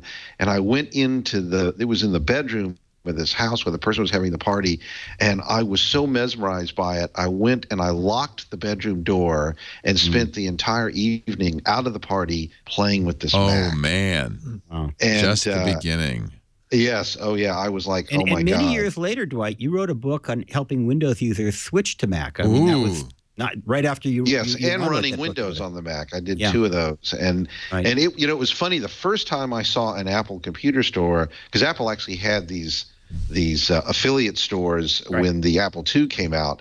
I remember I was at a laundromat doing my laundry, and there was one open across the parking lot, and I thought, why would anyone want a computer in their home? That was my first reaction. Who's that?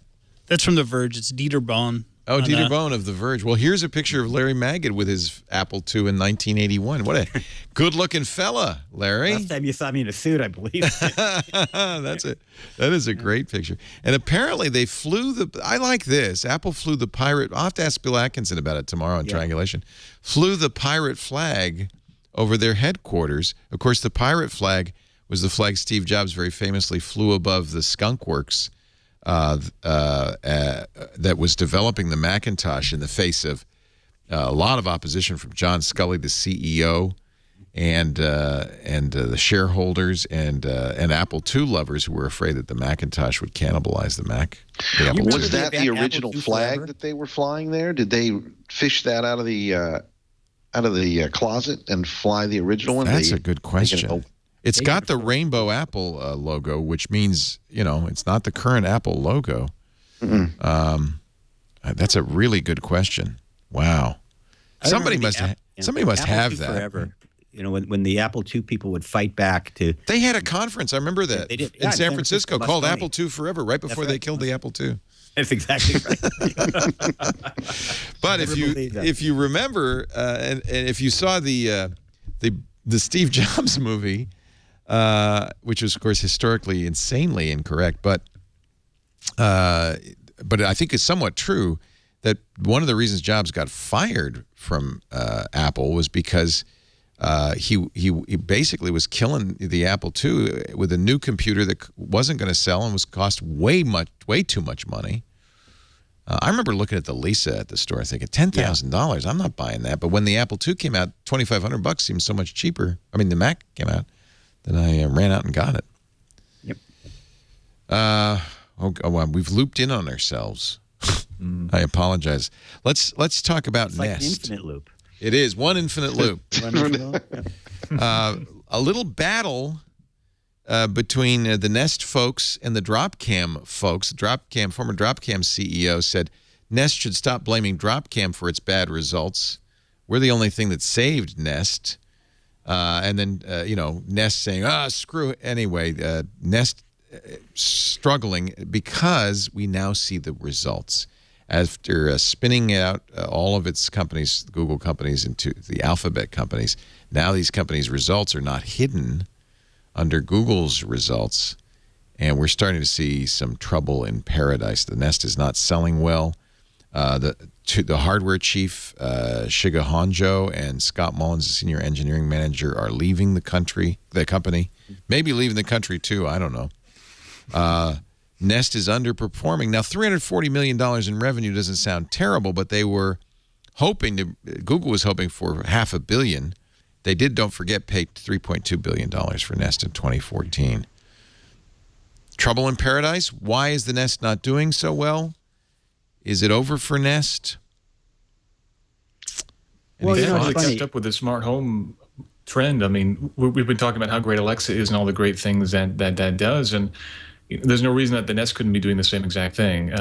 It's got ties to Google technology. It's got ties to everything that you need. You could be tied into your, Google One and Google Now and everything else. But instead, it's just still a thermostat that ties to a smart smoke detector and a few other things, and that's about it right now.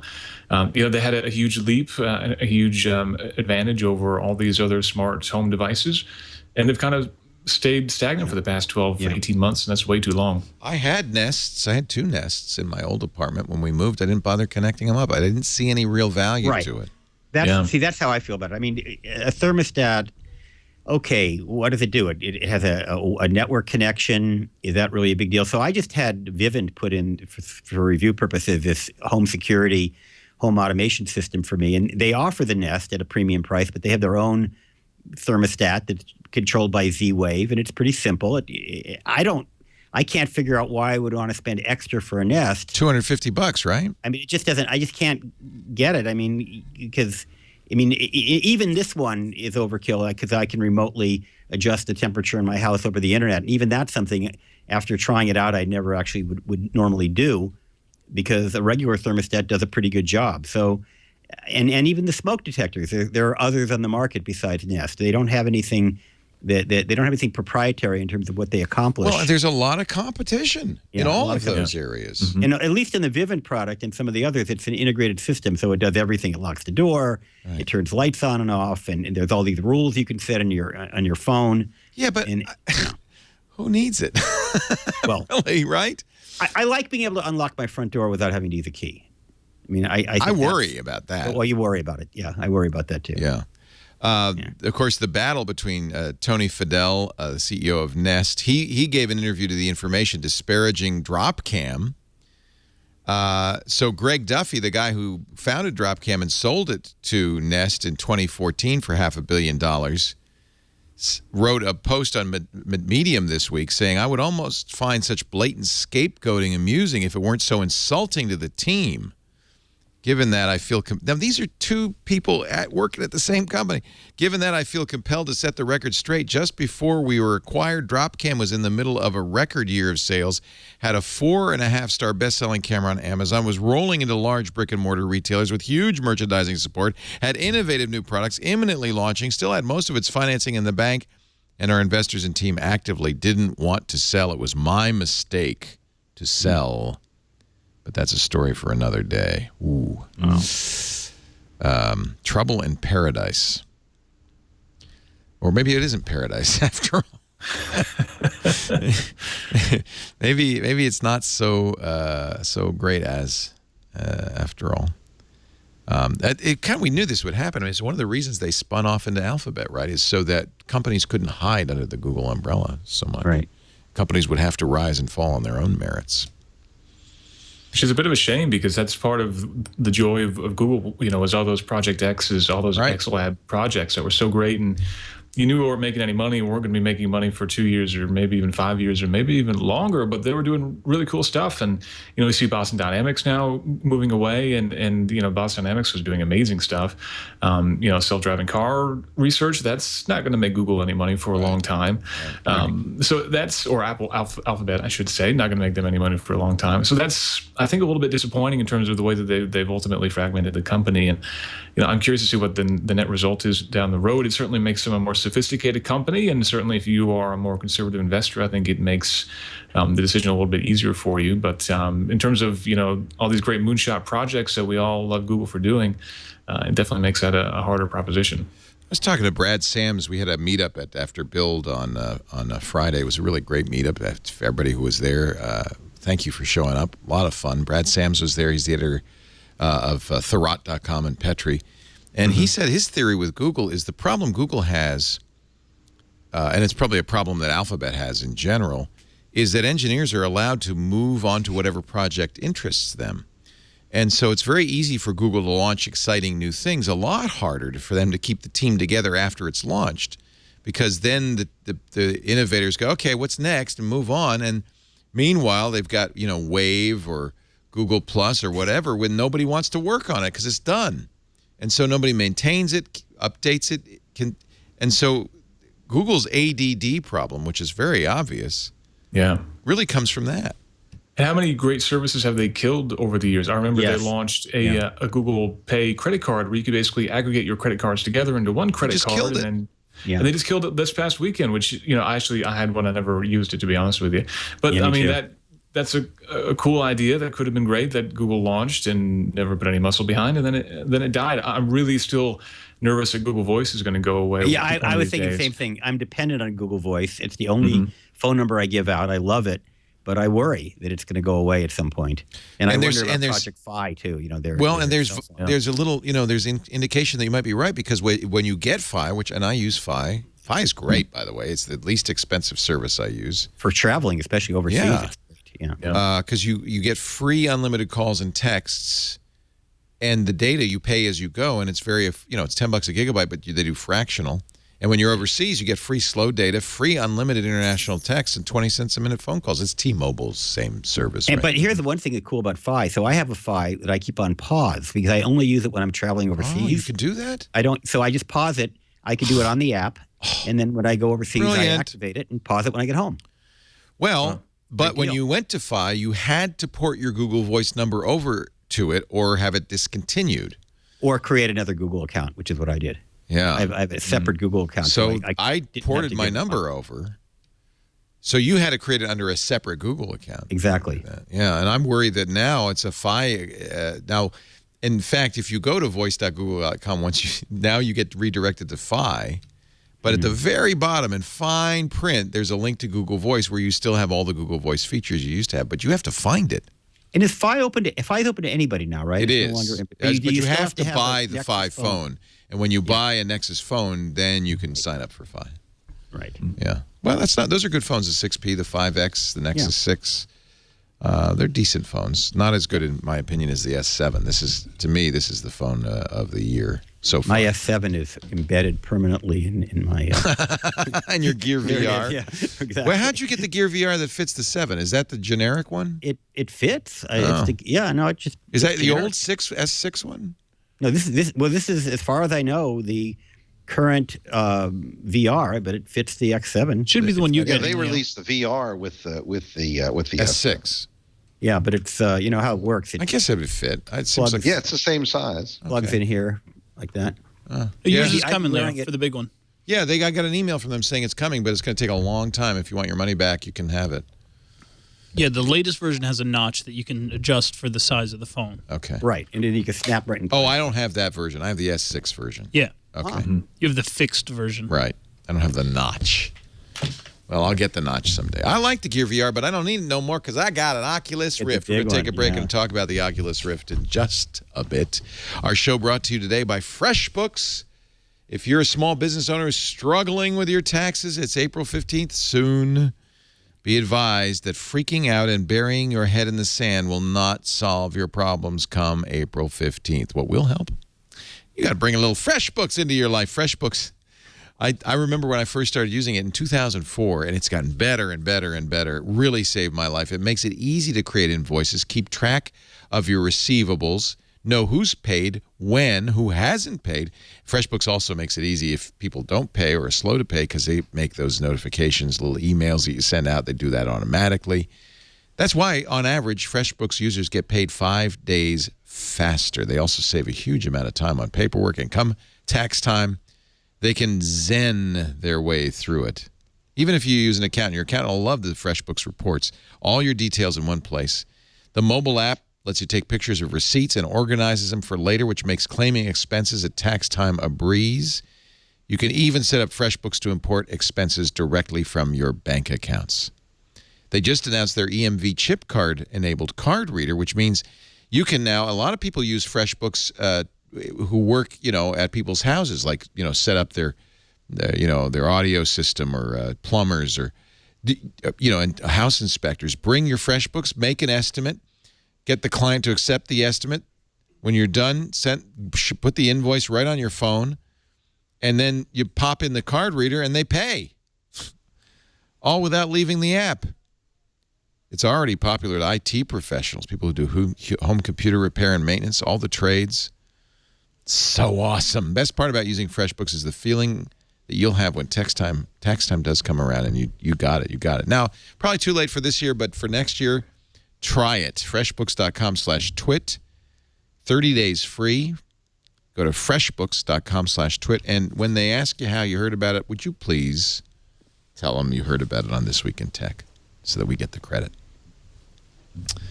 It's our great sponsors that make all of our shows possible. And it's important that they know that you heard it here. FreshBooks.com/twit. That's even more important now. They're turning this into a brewery, believe it or not. Just what Petaluma needs, another beer brewery. They're turning our studio into a brewery. The designers were walking through the other day. Knowing that, I will come in and do it. Well, we found a new place. It's the same size. We could take everything with us, but it's just moving that. We don't even have to redesign it. It's $500,000. So these sponsors make that possible. So thank you, FreshBooks. I really appreciate that. One thing we'll definitely be taking with us is our Oculus Rift. We'll talk about that in just a second. But first, I made a little movie for you about all the fun we've been having this week on Twit. Take a watch. Previously on Twit. We have spent more than $5,000 building the ultimate virtual reality gaming machine.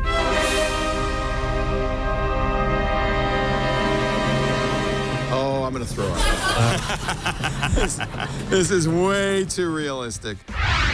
Security Now. I introduced a new piece of freeware. Never 10 offers an easy way to put the freeze on Windows 10. Can I just congratulate you on excellent marketing, because that name is half the reason you're getting links, I'm telling you. It's time for Windows Weekly, the Build Edition. Hey, everybody. They're only here because Mark Rozinovich isn't speaking right now, but thanks for coming.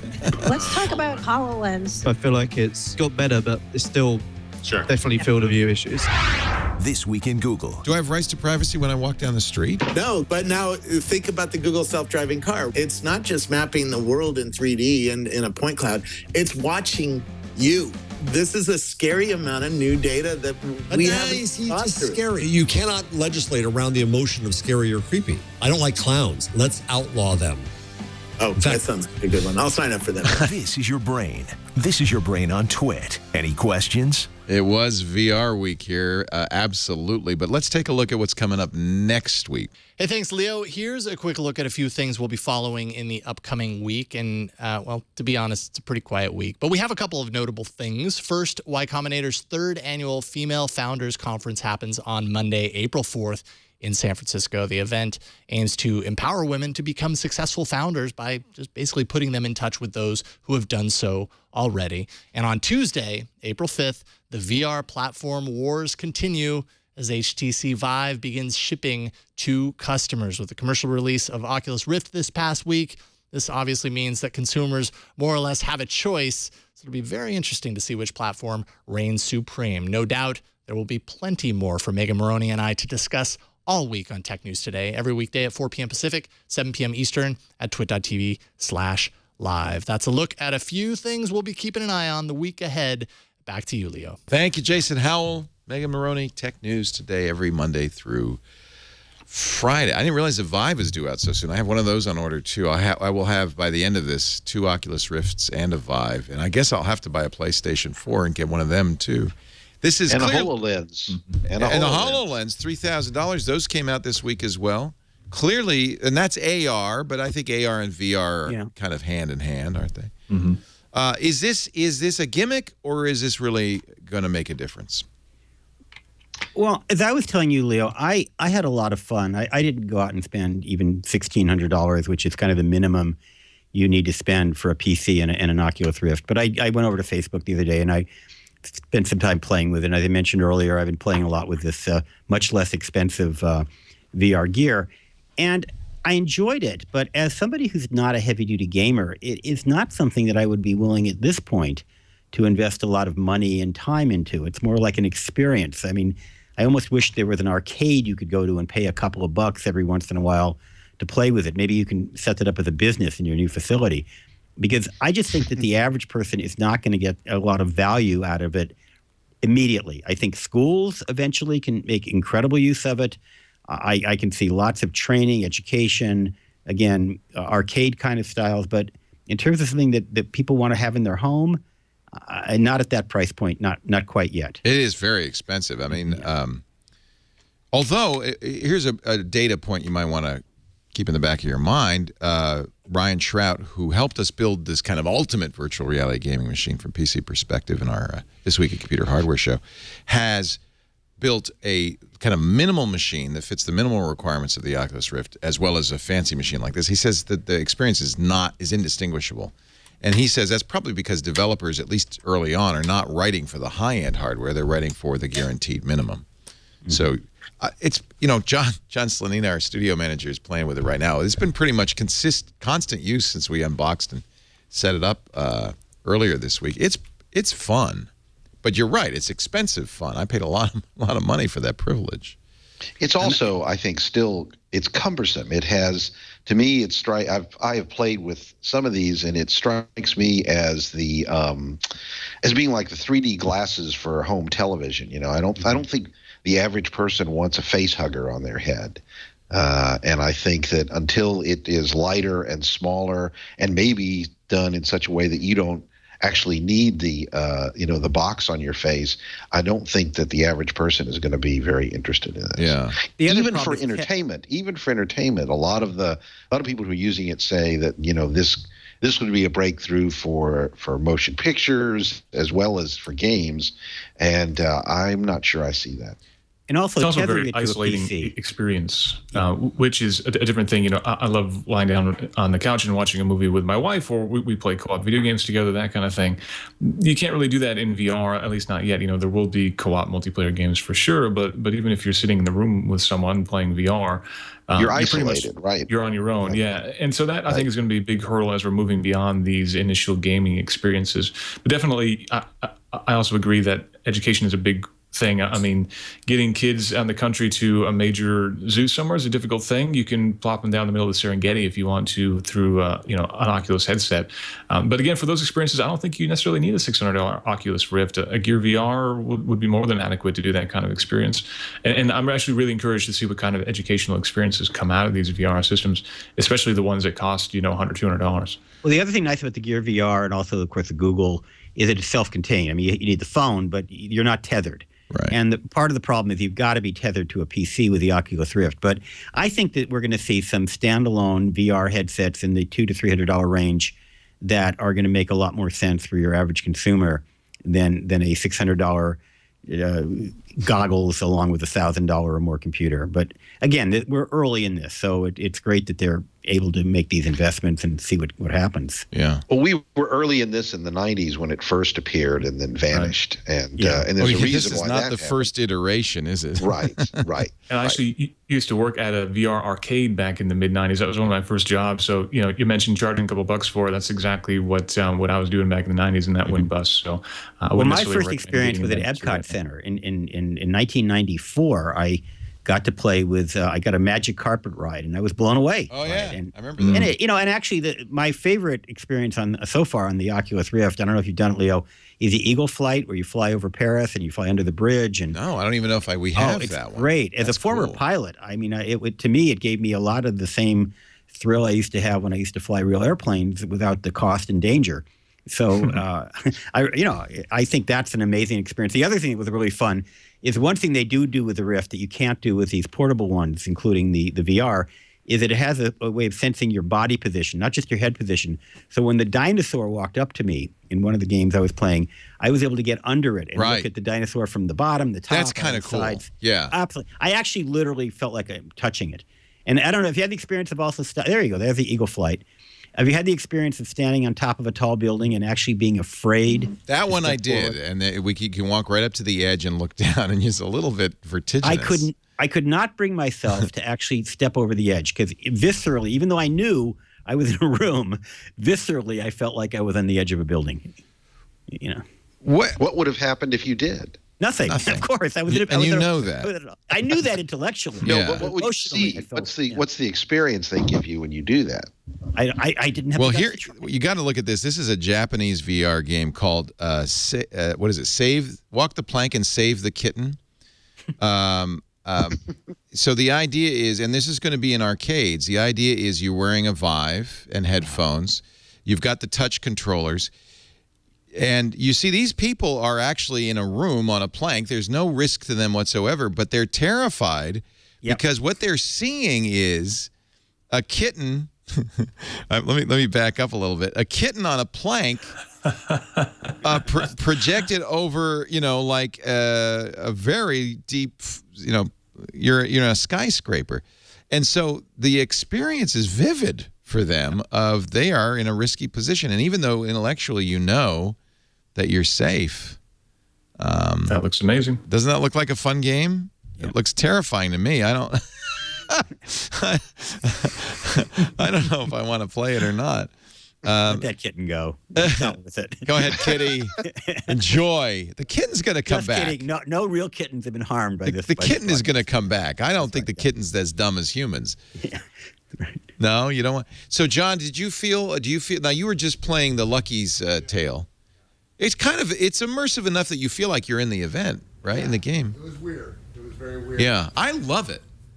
I feel like I'm, at least for gaming, that this is a breakthrough product. Yeah, it is. And it is too expensive. But in some ways, I regret that now Chris, our intern, is playing with it. I regret in some ways that people have experienced Cardboard and Gear VR, which is not as rich as an experience, to be honest with you. Right. One thing that you don't... VR will crack things open quite a bit because, the cost of entry is a lot lower there, and the developer support is bound to be huge once those things get out there. And also, the Move controllers are quite inexpensive. Right. Oculus doesn't even have their motion detecting controllers in the market at all. And you need that. I think you really do. For a long time. You want to reach out. It definitely changes the game. Yeah. I played the London Heist game, which is one of the demos that they have for PlayStation VR, and you actually, you had to crack a safe and open drawers and pick up a gun, and it's a really different feeling to actually, hold your hand out in front of you and aim down the sights as you're shooting someone. That's a very different experience than just hitting the A button on an Xbox. But any of you try one of these out? This is the Google Cardboard, but the New York Times included it. The Sunday subscription, and I was actually disappointed when I was watching a New York Times video of an airdrop in, I think, the Sudan, and I was watching this video, or I was watching immersed in the VR, and I saw the package drop, but I forgot to look up. I didn't know to look up at where the drop was. And I was thinking about this, as if I were watching this as a movie, the director would have seen to it, a traditional movie, right? The director would have seen to it that all the important information was in my field of view. But because this was virtual reality, I was in control of essentially where the camera was pointing, and I missed a very important aspect of it. And I think that if you're going to use VR for storytelling, you have to really think about how do you prompt the user to look in the right direction. Right. I think that's something that these directors will learn to do as this VR kind of goes forward.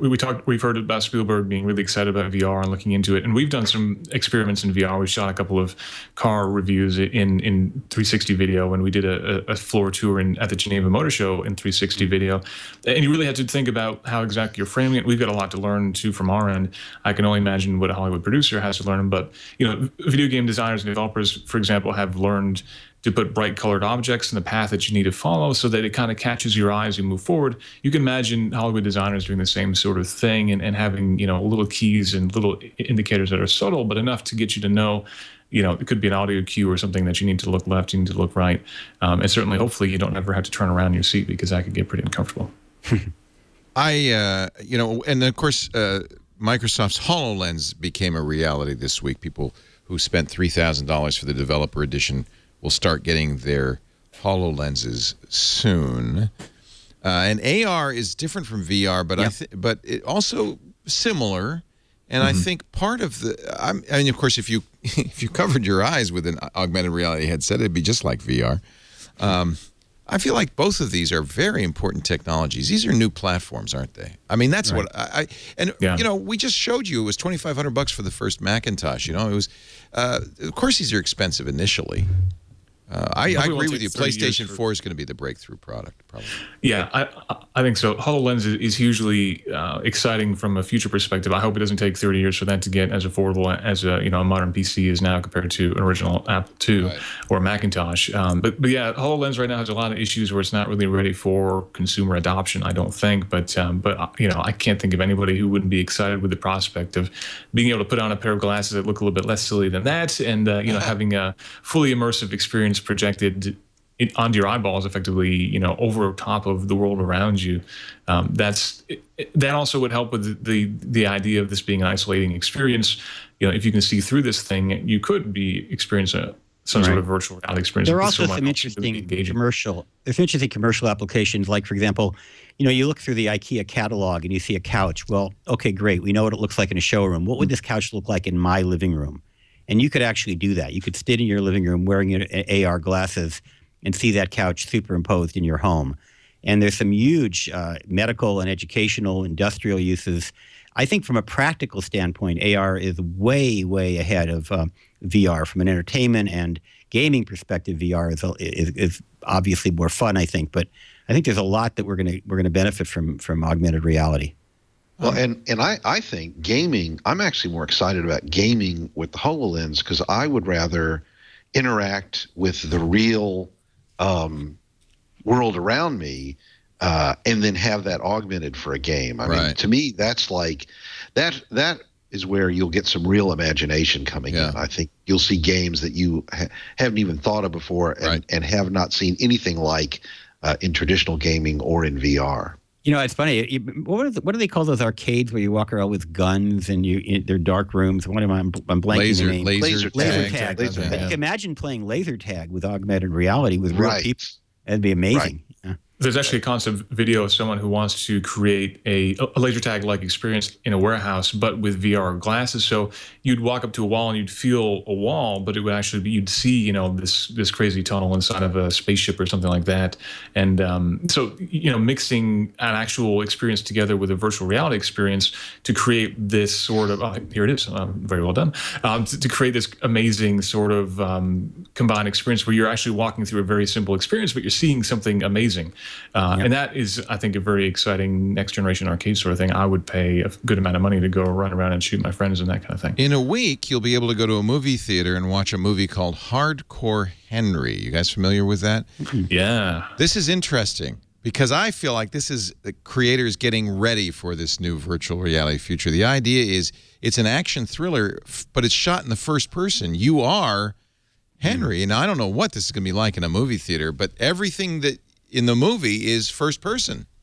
It looks absolutely awesome, potentially a little bit nauseating, but I think they've already said that the sequel, which they have to make because there's so much buzz about this already, that the sequel will be in VR, which is awesome and exciting. But yeah, I mean, the tricks that they had to pull off to make this movie work. This is a VR movie without a helmet. The question is, are you willing to wear a helmet for 2 hours to watch a movie? Are you? I've worn. So let me tell you, when you play one of these games, it's so immersive. I could see you spending all day in these. It's not, the Oculus is not uncomfortable, and with a good. By the way, they've really improved the audio, so the sound is excellent. And not that you don't get that with this. The sound is horrible. Yeah, it's great. So I really feel like 2 hours is not going to be that much to ask for. You're going to forget you're in this thing. That's what happens to me with the Oculus Rift. You very quickly become acclimated to the idea that you're in this thing, and it becomes scarily real. Yeah, I'm super excited. Like I said, back in the 90s when I worked at that VR arcade machine, I thought that was the future. You know, I couldn't wait until Why did it take off then? There just wasn't the technology at the time. The latency was really low. You know, those virtuality machines that they had in arcades cost $20,000 to $30,000. They were running like 16 networked 486s together to give you the kind of graphics power that you needed back then. There were VR headsets that were at home that weren't, you know, all that much more expensive than an Oculus is today, but you know, they were VGA at best, and it was just a really poor experience. And then awful, I think everyone, when that failed, everyone wrote off VR altogether. And it was really thanks to Palmer Luckey, the individual who was, you know, a VR nerd who had, you know, all of these VR headsets, who realized I can take a tablet display, put it into a cheap headset with some duct tape and take some ski goggles and kind of glue it all together and make this thing. And that's ultimately what became Oculus. And it's really thanks to him going back to what was this simple idea from the mid-90s and bringing it back again that everyone had written off. And now it's because of that we have the Oculus Rift, the Vive, and the PlayStation VR and everything else, because everybody had written that technology off. Yeah. So, Leo, we need to do a VR version of This Week in Tech in which you can actually see and play and hold the goodies that we're talking about. We've already shot portions of 2 shows with the Nokia Ozo camera, which is a $60,000 immersive camera. It has 8 cameras, but also 8 microphones. I think audio is very important. We shot last week's Mac Break. Alex Lindsay brought it by. He's been reviewing it. We shot last week's Mac Break Weekly and part of the new screensavers yesterday on that. Here's one of the problems. It's not only not real time, it takes 4 hours to stitch 1 minute of video together. Oh. So they're still working on the video they shot on Tuesday. And we only shot like 10 minutes. So the workflow is a problem. But well, we're in the earliest days of this, and I think there's enough appeal already. I mean, the idea of you being able to be in our show. And by the way, when we built our studio and the new studio we're building, we're keeping this in mind that people will be looking behind as well as in front. Normally, a television studio or a movie set, there's nothing but garbage everywhere but the 60 or 80 degrees you're seeing. Well, no, we can't do it that way anymore. So everything in the sets now has to be... You know, that's funny, Leo, because when Victoria Smith was on ABC News, she told me once that the hairdressers would only care about the front of her hair. Right. They wouldn't even bother trimming the back of her neck. Well, guess what? Yeah. Guess what? And they can't just stand on the edge of the shot to come in and give you a powder puff. So we built it. Gina Smith, by the way. Gina Smith, yeah. Everybody is going to be able to see everything, and so you have to rethink everything when you're doing this stuff. But I feel like we are. So yes, I don't think you're going to see these shows in immersive 360 this year, or probably even next year. But I admit, when we build a new set, that's one of the things we're keeping in mind. You have to by walk 2020, it'll be common. I use a Theta right now, the Theta S, the Ricoh Theta S, which shoots in 360-degree video, and I can get it out to you in 10 minutes later because the quality's a little bit lower. And I shot a lot of video on our last vacation, immersive video. If you go to my YouTube account, youtube.com/Leo Laporte, you can see it. It's not perfect by any means, but you immediately see kind of some of the issues that you're going to have to solve, like this idea that everybody is visible in everything. So, I'm doing a vlog here. I'm standing here, but I don't have to point the camera anymore because everything around me is visible, from the sky above to the water below. It's all there, and that's I think for an auteur or a creator or even just a vlogger, that's fascinating. And if you have to get clearances from everybody who's in the shot, nah, I didn't bother with that. $350 camera, $350, and the tools are available on Mac and PC and smartphones and tablets. You can already just do this. I could do it on an iPad and have it out on my blog. And because YouTube and Facebook both support this video, and that means you can watch it with a cardboard or a Gear VR, in some ways the tools to do this are here at a highly affordable. I mean, this is going to happen pretty quick, I feel. Quicker than maybe we even realize. This is a new platform. I was talking on the radio show today about the new platforms. When you look at Apple and you look at these companies that have been around 40 years or 15 years in the case of Google, or Facebook, 10 years in the case of Facebook, these are mature companies, but the future is being invented right now by a number of companies, and there are new platforms. I don't think we're talking about operating systems so much as we're going to talk messaging is a new platform. Bots. Microsoft talked a lot about bots at Build this week. Bots are the apps for the new platform. Instead of iOS or Android, it's a messaging platform. And with every paradigm shift, there's always new winners and losers. We've seen that every time, and so there will be new billionaires to be minted as a result of these new technologies that we don't even know about yet. Huge stuff's coming along. Yeah. So VR, AR, messaging.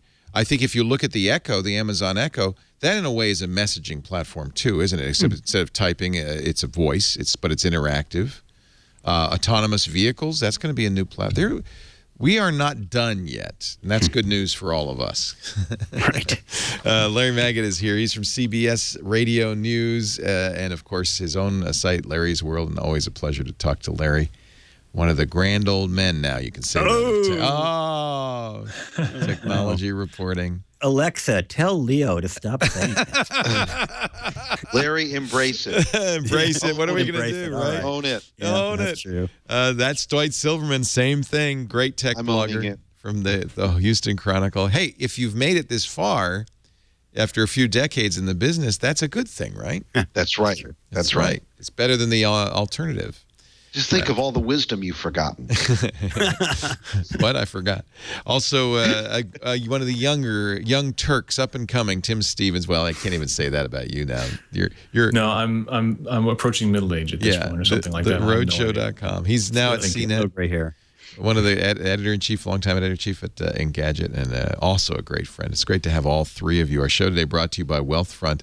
As you do contemplate nature's long corridor towards the end, you might start thinking about saving for your retirement, for that house you want to buy, get that down payment together, the kids' college. Yeah, I have some friends who are just having babies, and I tell them, they're going to be in college before you know it. Start saving now. But how do you save? You put it all in a savings account? You might as well put it in a mattress. Do you put it, well, you must invest, right? Oh, but are you going to manage the investment? Are you prepared to constantly pay attention to what's going on and rebalance and reinvest and think about it and learn and study? That's fun for about a month. Oh, you're going to hire an investment advisor. You know what they charge you? Like 1 to 3% of what you have under investment every year. That means your returns would have to be 3% better every year just to break even. That's not a good way. That's why we love and recommend Wealthfront. Wealthfront is computer-based, automated, long-term investment. We're not talking day trading here. They have built into the software state-of-the-art investment knowledge from some of the best investment people in the world, people like Burton Malkiel and Charles D. Ellis. 200 years of investment prowess. Wealthfront portfolios are based on something called modern portfolio theory. Go to wealthfront.com/twit. You can read about this. They're designed to adjust according to your own personal risk tolerance, so they're absolutely customized for you, but they stay diversified and, most importantly for you, tax efficient. Wealthfront is transparent. It's accessible. You can see all your accounts in one place, whether they're personal, joint, or retirement. You can see every trade Wealthfront makes on your behalf right there on your desktop or your mobile app. And unlike other financial advisors, Wealthfront's not going to bog you down with a bunch of questions. They have really simplified the process. Just a few questions and you'll be investing sooner. For as little as $500, that's the minimum investment. It's estimated that more than 90% of portfolios are not invested properly for the long term. Wealthfront has a new feature. This is free. You can try it right now at wealthfront.com/twit. It's called their Portfolio Review. It'll see if your portfolio is at risk, how diversified your investments are, what you're losing to fees, even minimize taxes, and that is free. You'll also get their recommended portfolio based on your risk profile. It's an amazing thing. And all of this, not 1%, 2%, 3%, 1/4% a year with never any commissions or hidden fees. It's very affordable. In fact, we're going to make it even more so because your first $15,000 when you invest at wealthfront.com/twit is free of charge forever. Not 1/4%, but nothing. Forever. So that's the way to start the nest egg. Wealthfront.com/twit. I want you to read about it. Never would want you to invest sight unseen. But they've just added artificial intelligence features to this so that they are improving their algorithm all along. And if you look at their performance, even in these tough times, you'll see this is the way to do it. Wealthfront.com/twit. We've heard from so many of you now who have taken advantage of that offer and who are having such great results. Let's see. Did you see Facebook has a special studio in New York where they teach celebrities how to use Facebook? There's Martha Stewart. I thought at first this was her prison photo. She doesn't. She looks so unhappy. Hard to believe that Martha doesn't know how to use Facebook. She's actually much more tech savvy than you might imagine. But it's kind of weird. Yeah. Well, they're going so much into video. I think that has a lot to do with it. They really want. Remember, they gave verified profiles, early access to this app Facebook Mentions that allowed you to stream video. Now they've opened it to everybody. Right. All they got was Ricky Gervais petting his cat. And Robert Scoble doing everything. Yeah. And I don't think it was a hit. Scoble. But we're using it here. We're using it here. We've got, we have several of our sports people, our baseball writers, were using it during spring training to broadcast from the spring training games. And we're looking for ways to do it here because it's one of the things you can do is you can set it up. A reporter can use it on his Facebook page. And then while they're doing that live feed, we can share that over to our main Houston Chronicle Facebook page and have it right there for people to see. Live video's got no future. That's crazy talk. Who would be interested in watching live streams for hours at a time? Oh, never mind. What that means is that every reporter now has to be a photographer and a television personality. Right. They call it a predator, right? A producer, editor, host. It's exhausting. Yeah. It is exhausting, but this is the future. On the other hand, if you're a master of it, look at Donald Trump. I'm being serious. I'm not going to get political here on you. But the candidates who will succeed in politics going forward are people who can master social media and mass media. Trump's done both equally well. But I think it really started with Trump's Twitter feed, which for years has been hysterical. Because it's just been crazy, right? But who knew that was the path to the presidency? Yeah, it's almost horrifying. But, I don't see him shooting his own video. So we got something on him there at least. Yet. And I think that was something that we mentioned earlier about the Model 3 event, why that was a bit of a challenge. We weren't allowed to bring photographers. We weren't allowed to bring videographers. We weren't even allowed to bring proper cameras in. So we were shooting everything on phones. I did sneak in a proper camera to get some pictures later. But for the actual drive, we could only use our phones. So here I am sitting in the car trying to, enjoy the experience, to take everything in, while also filming everything on my smartphone, which isn't exactly a great experience. But, it's part of the way it is. People want to see things as it happens. And ultimately, the excitement around that event, it was great to be able to bring people along with the experience. I think that's the beautiful thing about all these online tools we have these days. I feel like there are a lot of people, museums, Broadway shows who haven't caught up with the future. The best thing anybody could do is Instagram your thing, right? As long as they don't disrupt it with a flash or something. Having people post an Instagram of the Mona Lisa is not going to diminish the value of the Mona Lisa. Remember that big prize fight in Las Vegas, and people were putting it on Periscope, and there was a bunch of concern because they were paying $100 to watch it on pay-per-view. And I mean, I don't know, if you were a serious viewer of that prize fight, you're not going to use Periscope instead. Exactly. If you really care about the fight, you're not going to watch it on Periscope. I think I don't think people understand the value of social media exposure. And I'm always shocked when I go in a museum and they say no pictures. Like what? I'm going to take a picture, print it, and hang it on my wall? What exactly are you trying to sell, right? No flash is sometimes important. I understand. And if you're in a movie or a Broadway show, you don't want a lot of camera pick screens up there, as people take pictures. We saw Hamilton last week, and I would be offended if people had pictures of it, but it was so hard for me. I took a picture, as I do usually before the show started, but I would have loved just one little picture. Would have been so great. Hamilton, though, which is the biggest hit on Broadway right now, has absolutely used social media to a T, to perfection. And I think they're quite smart not to allow cameras, not because they don't want pictures, but because they don't want the disruption. The disruption. If you follow Lin-Manuel Miranda's Twitter feed, every day a picture of another celebrity backstage with him at the show. I mean, they're very smart. Well, remember the Grateful Dead? They were the first band to allow people to record their concerts, and it turned out to be part of the reason for their success was that they allowed bootleg tapes as opposed to fighting it, and their fans loved them. And lasting success, right? Absolutely. They're still beloved today because you can listen to tapes. So yeah, that's a perfect example. Fans caught some of the audio that the professionals didn't catch, so they were able to recover some of the concerts that otherwise would have never been memorialized. Yep. That's a lesson that it's funny. People are slow to learn, I guess. Let's see. There's a lot of little stuff here shaking down to the bottom of the news tree. How about this one? Let's wrap up with this one. This is a technology I can really get behind. This is from the Mirror, so I don't know if I trust it.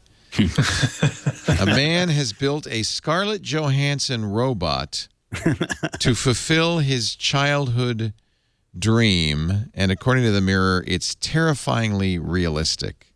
Ooh. Now, after hearing Her, the movie with Scarlett Johansson as the voice, I do wish I had a Scarlett Johansson operating system. This guy is just a creep. Just a weird... I never thought anyone could ruin Scarlett Johansson for me. That is just... But this guy has ruined Scarlett Johansson. How do you think Scarlett Johansson feels? Oh, man. Creeped. Yeah. And who thinks that's scarily realistic? You have a pretty low standard. Look at her hands. Say, oh, hey, Yeah, the hands are what creep me And out. also, does she have any rights when it comes to her image being used It that way? doesn't look like her. I think she would lose in court. Yeah, for that reason. That's pretty true. He has spent $50,000 on this. Wow. Starting, as you can see, from the skeleton. Wow. Working his way up. I mean, 3D, and it's 3D printed parts, so he's done a lot of this on a 3D I printer. admire his initiative. This is not an April Fool's joke. You're sure about that? Oh, maybe it is. Yeah. You know, I might have gotten bit. He said, when I was a child, I liked robots. Why? Because I liked watching animation. All children loved it. They were Transformers. After I grew up, I wanted to make one. During this process, a lot of people would say things like, are you stupid? This takes a lot of money. Do you even know how to do it? It's really hard. But now, now. Actually, that does kind of look like Scarlett Johansson right there. That one kind of looks like her. Until she moves. Yeah, until she moves. Didn't they have that problem in Jaws? Ladies and gentlemen, this is a fitting place to end this conversation. Thank you so much for being here. Tim Stevens, loved your reporting from the Model 3 event. Congratulations to your wife on her car that she'll be getting in a few years. 3 to 5 years. 3 to something like 5 that. years. Oh, we didn't mention Bash and Windows. I knew I forgot something. I teased that and everything. Anything to say about that? As a Sigwin user, I don't see the big deal. Oh, you know what? This is going to be so much better than Sigwin. In fact, one of the reasons I use a Macintosh and use Linux is I want a real command line with real power. PowerShell, not quite it. I use Sigwin and Putty, right? But they're ported versions of these apps. What Microsoft's done is kind of remarkable with Ubuntu. You're actually going to get the actual Ubuntu ELF binaries. I presume you could compile your own because I presume you're going to get GCC and all the tools that come on the Unix platform. This is great. This makes me actually consider Windows 10. It's not Linux. Don't get confused. It's more like Wine for my reverse Wine. So Wine, which lets you run Windows programs on Linux by emulating Linux calls, translating Windows calls into Linux calls. This is doing the opposite. It's translating the calls from the Linux apps into commands that Windows can respond. So we're going to have Ubuntu.dll? Oh, my God. I bet there is. Come to think of it, I bet there is. Ooh. But I have to say, this is going to be something that will make me be much more likely to use Windows. Somebody said, that's the April Fool's joke. No, it's serious. Anyway, thank you, Tim. Really appreciate it. TheRoadshow.com. Right. Thank you. To follow Tim's coverage, automotive coverage. What's the next big automotive event?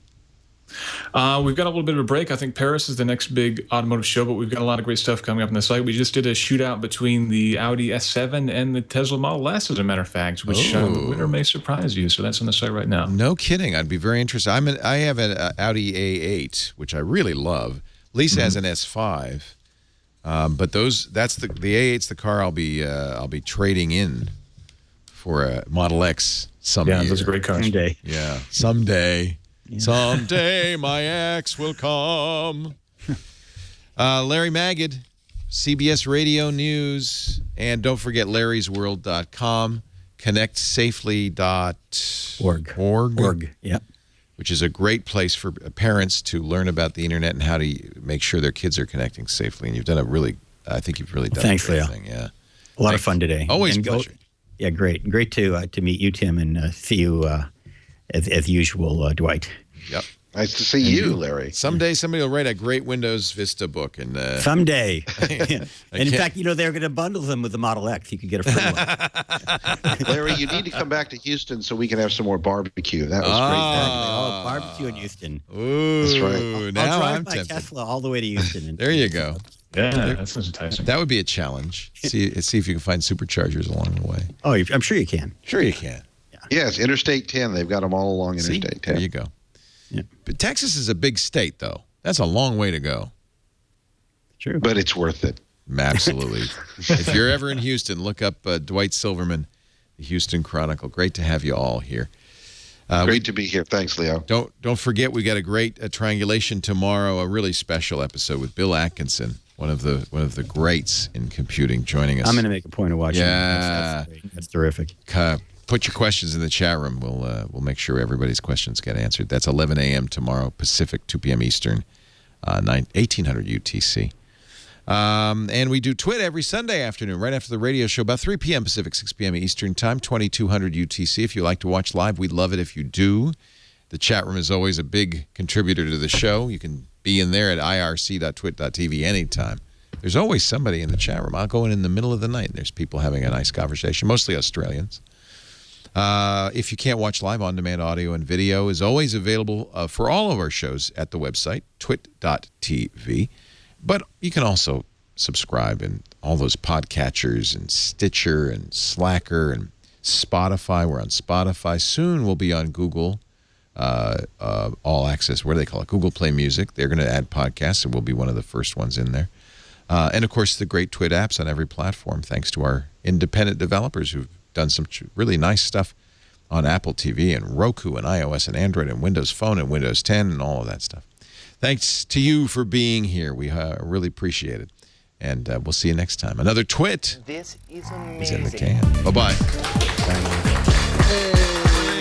Doing the Twit. All right. Doing the Twit, baby. Doing the Twit. All right. Doing the Twit. So can I listen to the show on Alexa, on the Echo? You can. It's hard to get the exact... Playing Leo Laporte. No, that won't work. Getting your book from Audible. Resuming the love song of Miss Queenie Hennessy. Wow. Very close. Very That's a good ad close. for you, for your That's my new title, Queenie Hennessy. That's me. No, I told you my wife was an Audible user.